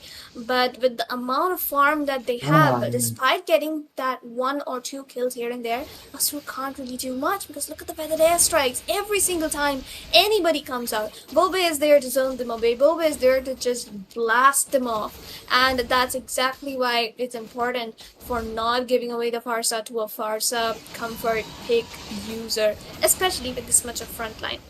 Again, Kimi using up the Raging Sandstorm defensively, unnecessary, I would say. Yeah, I mean, they're getting a little too, aggressive with their picks. I mean, it's not like, yeah, it's overconfident is the word I would use. I think it's rather than overconfidence. I feel like they're all playing on different synchronies altogether. Like you said, it's a new lineup, Sarah. And the issue with that is you cannot read the minds of your teammates. And there we go. There's a tech charge. Bobe caught in a very irritating spot, but there he has the Guinevere to give him the backup. The Violet Requiem will find its mark. But Kyle, really, really low. Oh, that's actually Master Up, who got really low, but it's the Black Dragon. He heals back up, takes down the Moscow, and now there's a Lord marching down the mid side. They have no real clear. Kimi with another massive set. There's Kyle with the blazing duet. Takes down 2. It's only Sora versus the rest of the world, and he's not for long. There is the Aegis, and it crumbles as Merino will find game.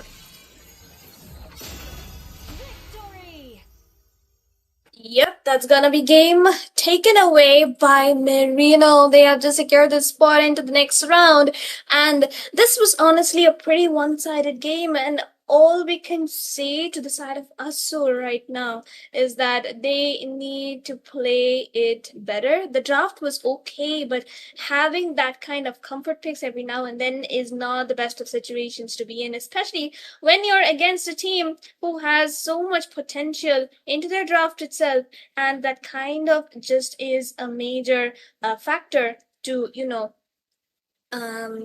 win the game itself. Draft decides 40% of the game, so that's a major situation to be in. But we'll have a take a look at the results screen very soon, and well, there it is. Yep, and I mean the stats are speaking for themselves. Kyle basically untouched throughout this game. Amy had an absolute showstopper of a performance, but I think the only takeaway they really need to do is I think they gave away a lot of chances for the enemies to give a comeback. I mean, while the stat sheet might not reflect it, we saw a lot of times where the frontliners were not really synced up. They did not really know who is going where at what times. And while they were able to get through against Asur because Asur was just not able to capitalize on the mistakes made by Merino, I don't think teams like Yama or Godlike would let that slide. So I think that is some food for thought. Yep, that's gonna be a food for thought itself. And in fact, with the amount of the players from which we call imports, we have got Bovi and Mazrab from Hora. We've got one last sec from Bhutan, which I think we'll look into it later. But the point is that Team Merino has potential to be one of the top most teams of India right now. Just like CRQ got Yahiko as well as Gonigon, these two teams, when they face off each other, it's basically going to be Hora Esports versus Hora Esports. I think that's going to be a fun little matchup. But with the scene of these imports coming into play, I think we will be seeing a far more competitive Mobile Legends scene in India than we've ever seen before. So congratulations to Merino for moving into the next round. While Team Asur, they will come back stronger. That is it. And folks,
All right, ladies and gentlemen, this is going to be the last match of day one into the stream for Indian Championship Series presented to you by Zutsu Esports. And let's see, we will be casting all over again. Sarah and Baldu here onto the casting desk. And the games for the last match, along with the teams, is two of the very upcoming lineups. And let's say Yama Esports, they have got some surprises for us. So, Baldo, why don't you introduce the teams?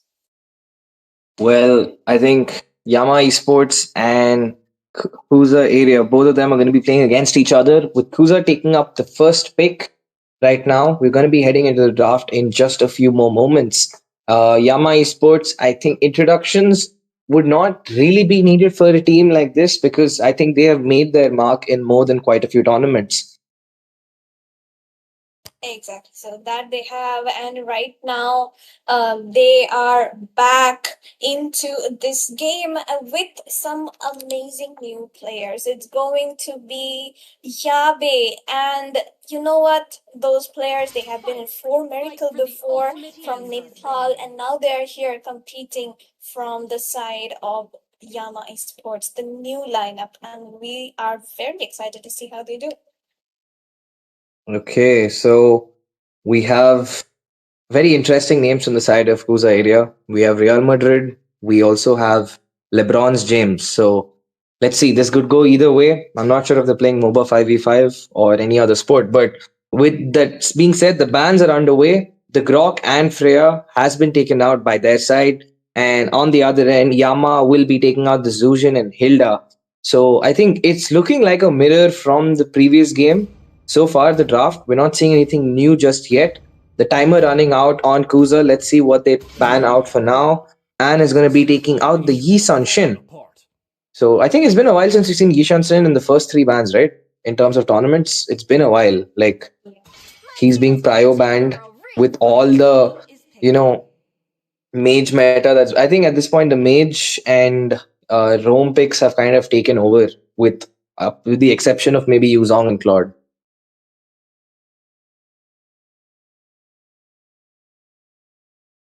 Technically speaking, essentially is just one of those comfort picks for majority of the junglers. Like 90% of junglers in India right now, they love the Essential pick into the jungle, and that's exactly one of the reasons why I guess it has been banned right now. Even the Kalia is the same, especially the Kalia Yisenshin or the Kalia Lunox or the Kalia carry combo. You pick off, you burst, and you go on with your game. That's the situation which is happening in the meta right now. But hey, let's go. There's going to be another Yuzhong for his pick, as we saw in the previous game, which Masarab did. And this game around, it's going to be from Hai's Tamali. Okay, we're just going to call that Let Yuzhong. yeah. I realize I'm gonna butcher it with my accent, and I'm gonna probably offend multiple people and the player himself. So we're gonna avoid that. We're gonna stick to calling him Yuzong. But on the other end, they have Yama has picked up the Leo mod for themselves, and I'm curious to see how is it gonna work out because one of the biggest selling points for Leo mod before this recent nerf was that he could hit level 4 insanely fast with how fast his decimation would actually stack up. The momentum charge would stack up really fast. But now, with that 40% reduction in terms of how much damage he's dealing with the skill 1, his damage output has slowed down in terms of farming. So he does struggle a little to keep up with assassins as such. But since they have added up, Yabe has picked up the the Khalid for himself. So they have a pretty good engaged comp already. I mean, Leo can tank quite a few hits himself. And especially if he adds on the Queen's Wings, he basically can sustain almost any damage output for at least 2 to 3 seconds. That's exactly what. And even the Leomord and the Khalid together, they perform really well because once the Raging Sandstorm hits, Leomord can just pull the Phantom Steed, and that's gonna knock you back towards your enemies, which is not the best of situations to be in, especially when you are going in for something like an Eve and you need to position yourself safely. And now there's gonna be a Claude from the side of Yama, and so the Eve is technically very cooked at the situation, and she just needs to be positioning far, far away from the team fights. Guinevere is a decent choice, I would say, to, you know, pick people off before a team fight begins. But in a major team fight situations, if you cannot land that spatial migration, you are going to be in a lot of trouble. So, looking at the situation right now, the front, very interesting front picks. I mean, it's looking like a flashback of the previous game so far in terms of the draft. The only difference is, with the exception of the Leo mod, we're looking at the bans right now. Yama does take out the Harith, and I think that makes perfect sense because Harith can do a good job in the lane phase, prevent the Claude from rotating as much as he likes because he's just as mobile and just as annoying from level 5 4 onwards with his first item. So we're gonna see what next. It's gonna be the Farsa that's taken out, and I think that is a solid ban coming in. Kuzo does recognize what is their weak points right now. They cannot withstand any more siege, and if you give a Farsa to a Khalid, Claude, and a Leomord, you're gonna give them a lot of space to move around and run around.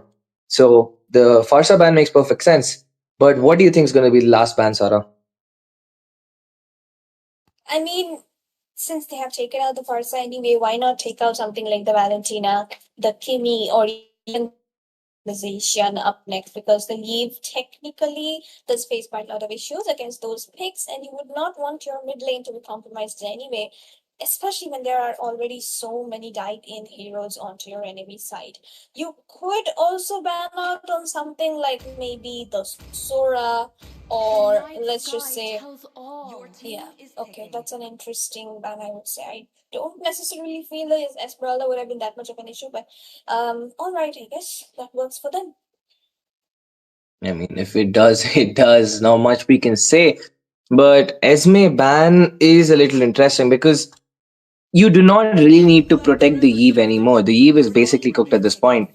You could have instead taken out the Sora over there, which has been picked up by Yama.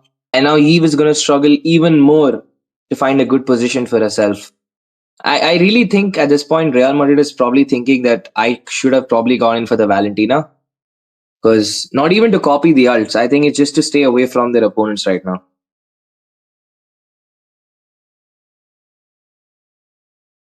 Yep, that's exactly what the Sora is. I was going to say ban out the Sora into the EXP, but they took out the Esmeralda instead. But hey, what can we say, right?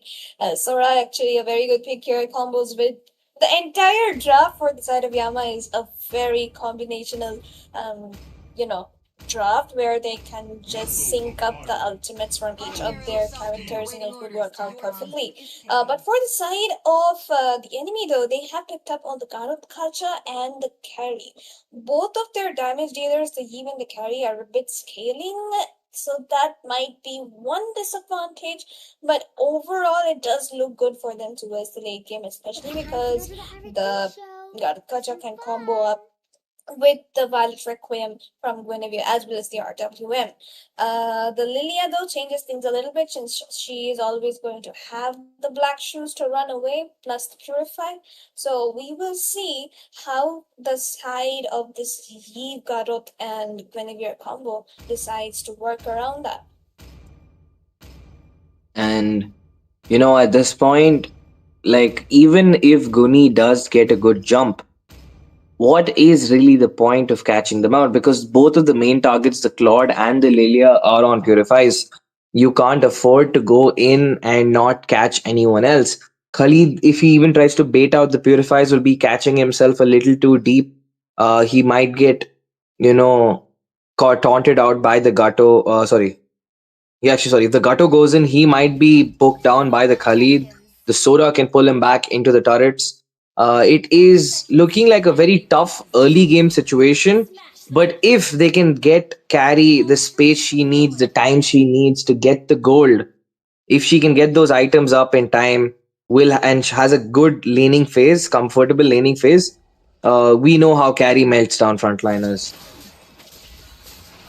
So and they have actually got the front line too, because whenever obviously will be going in for that semi, not semi, it's actually a pure tank build. Yuzhong will have to be sustaining out quite a lot, as well as the Bharat Khaja, who is obviously one of the tankiest roamers into this game without proper counter. Even the Claude gets countered by Gatot. So we will see how that work scales out for the carry. Technically, for now, Kuza area, they will have to play it very safe into the early game. And look at that. That's the problem with the Lilia, but I think we're going to be seeing a little bit of a technical pause right there.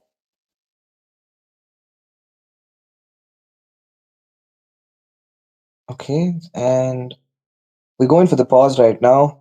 Not much really happened in the game so far, so we could see where will the game go. I mean, I think the early game is a written, done and dusted story, unless we have a situation like the previous game, where despite Merino having the weaker early game draft, they still had a really, really good result simply because of a few really good early game plays getting the mage fed. That's what they could just play around the RWM as much as they can, but it is still risky for the side of Kuza area because Yama, they have this dive potential. You know, the Sora could go in for the flicker and the surge, and then the raging sandstorm would be an amazing combination. Blazing Duet is gonna come in, and of course, the Phantom Seed is gonna be running around every single time. Even the rotation from the side of Yama is going to be on the side of the goal, so Carrie has to play it out very safe. If she gets caught in even one of the crowd control, she is going to be captured so very badly because she only has one flicker, not even a purify, to save herself from all that CC. For real, I mean, that's a very risky play coming up from her side. I mean, if you're not going with the flicker, I would probably prefer the sprint or the purify, man. I mean, the flicker is not going to protect you against the kind of movement speed these guys are running. I think rather than having to worry about the set coming in from the Sora or the Khalid, you would have to pay attention to the way all of these the players can slow you down. Every single player on the side of Yama Esport has a lot of slow. They have a lot of chase down potential. So Carry really, really needs to watch out for that. And look at the fact that the Leo mode is actually not going in for that red buff immediately. It's actually clearing every single jungle that the Guinevere could have taken, which is going to give him a major, major lead at the turtle because the Guinevere might not even reach level 4 before the turtle. He does not have any minions to take right now, and that is going to be a major disadvantage for Team Puja.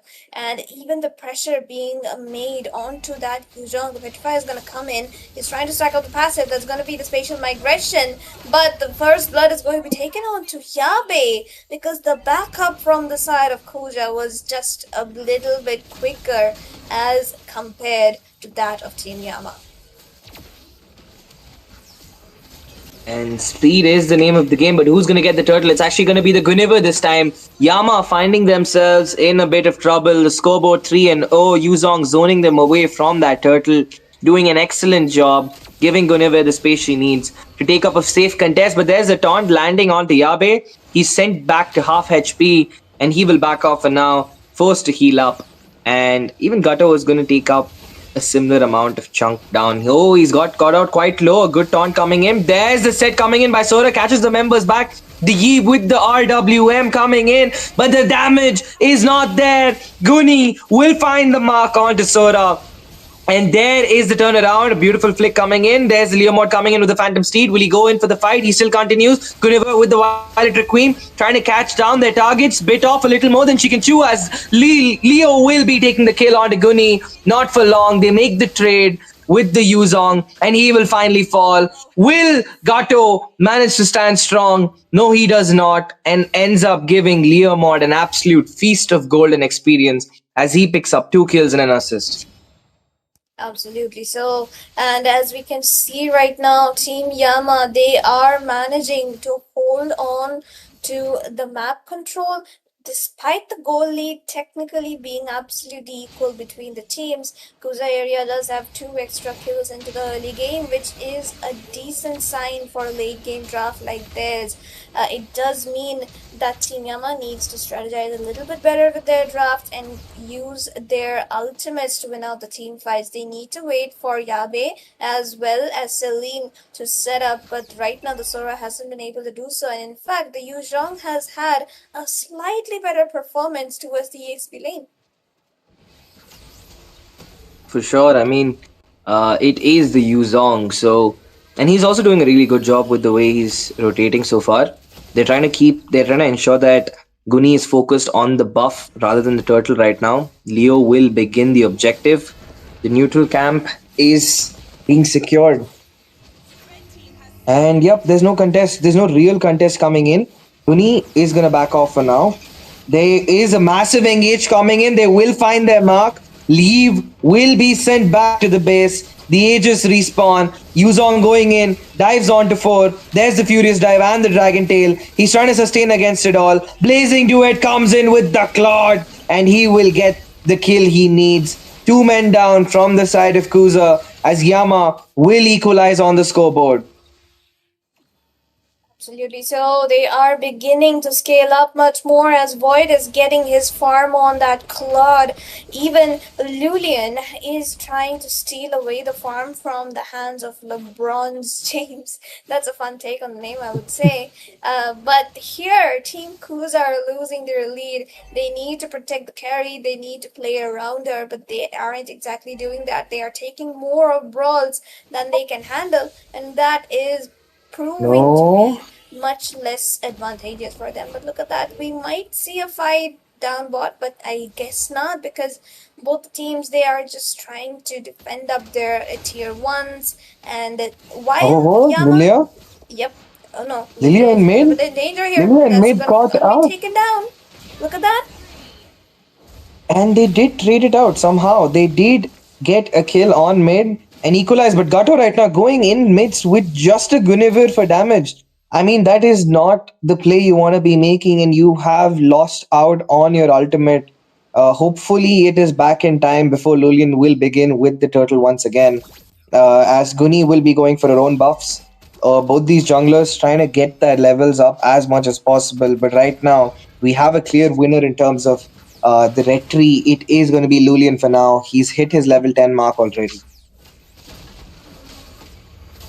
Exactly, and currently enough, Kuza area, they are lagging behind by 2k gold, which is not the best of situations to be in for a carry. Though the carry is on a 1-0, so that's one ray of hope for them, provided the team can actually sustain on towards the late game.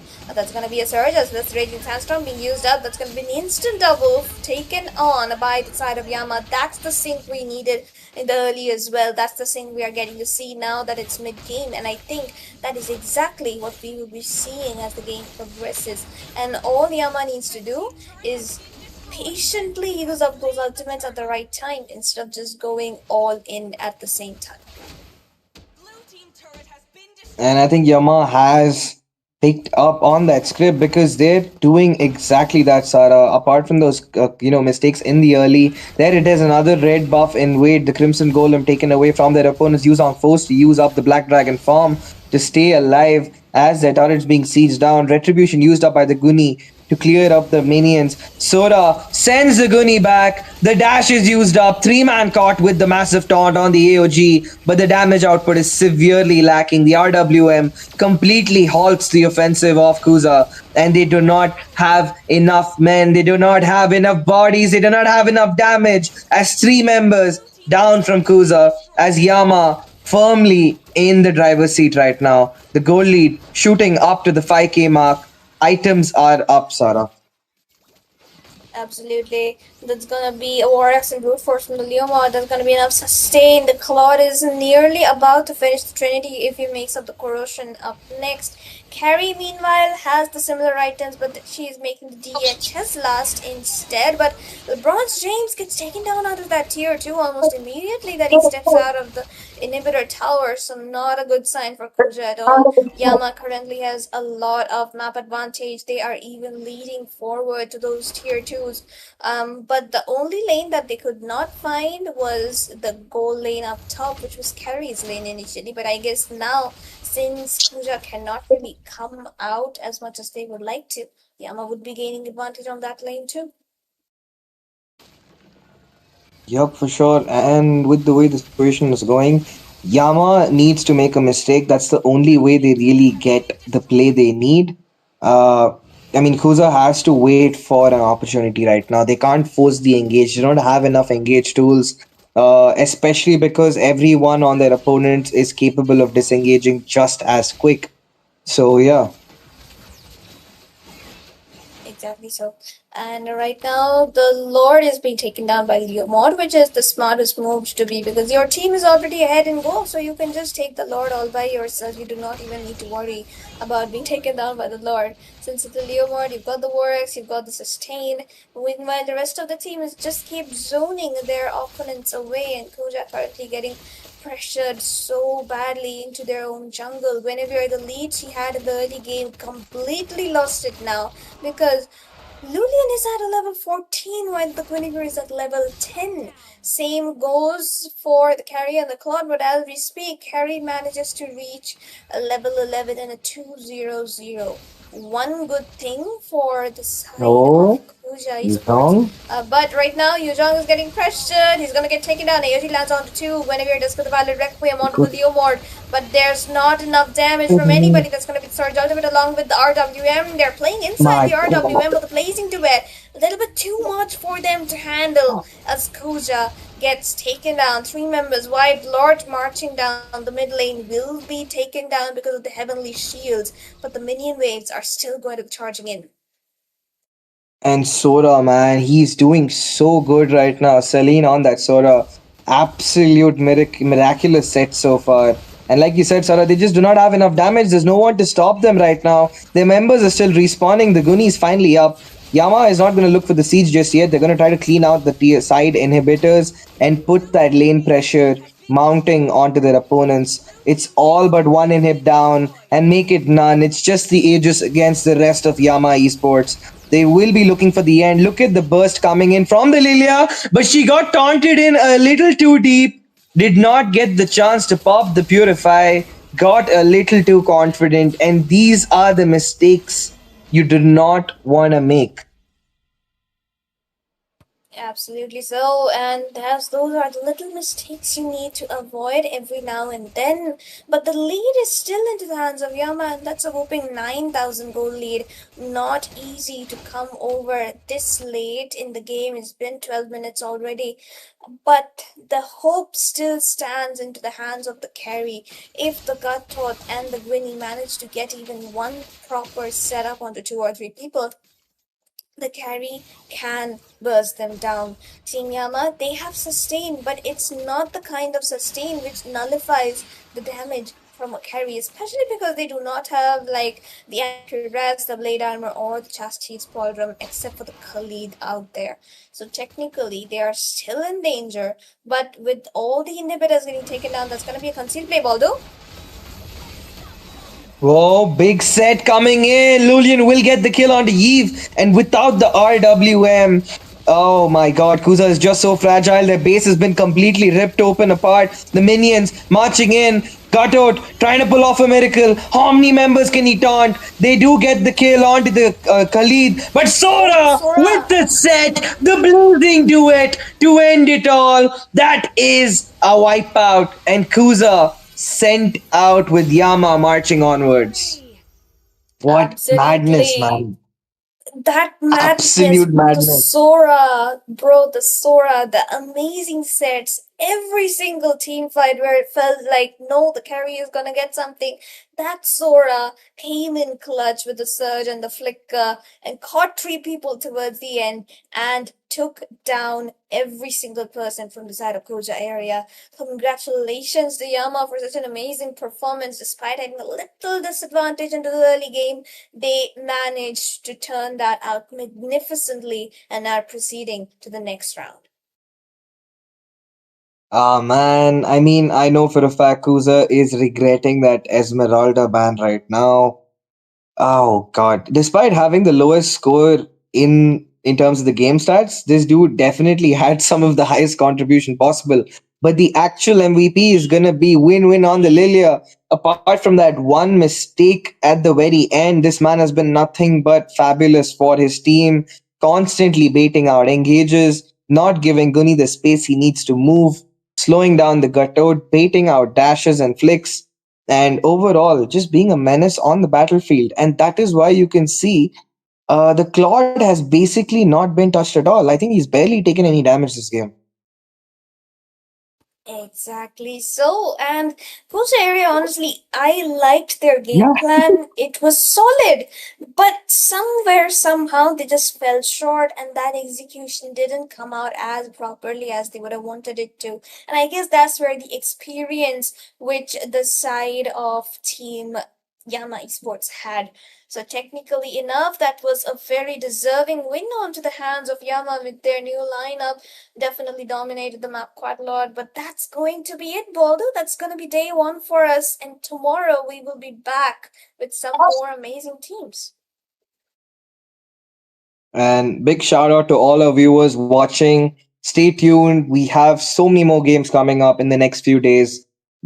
Keep checking out the Discord and stay in touch. This is Baldu and this is the amazing Sara. We'll be signing off. Good night.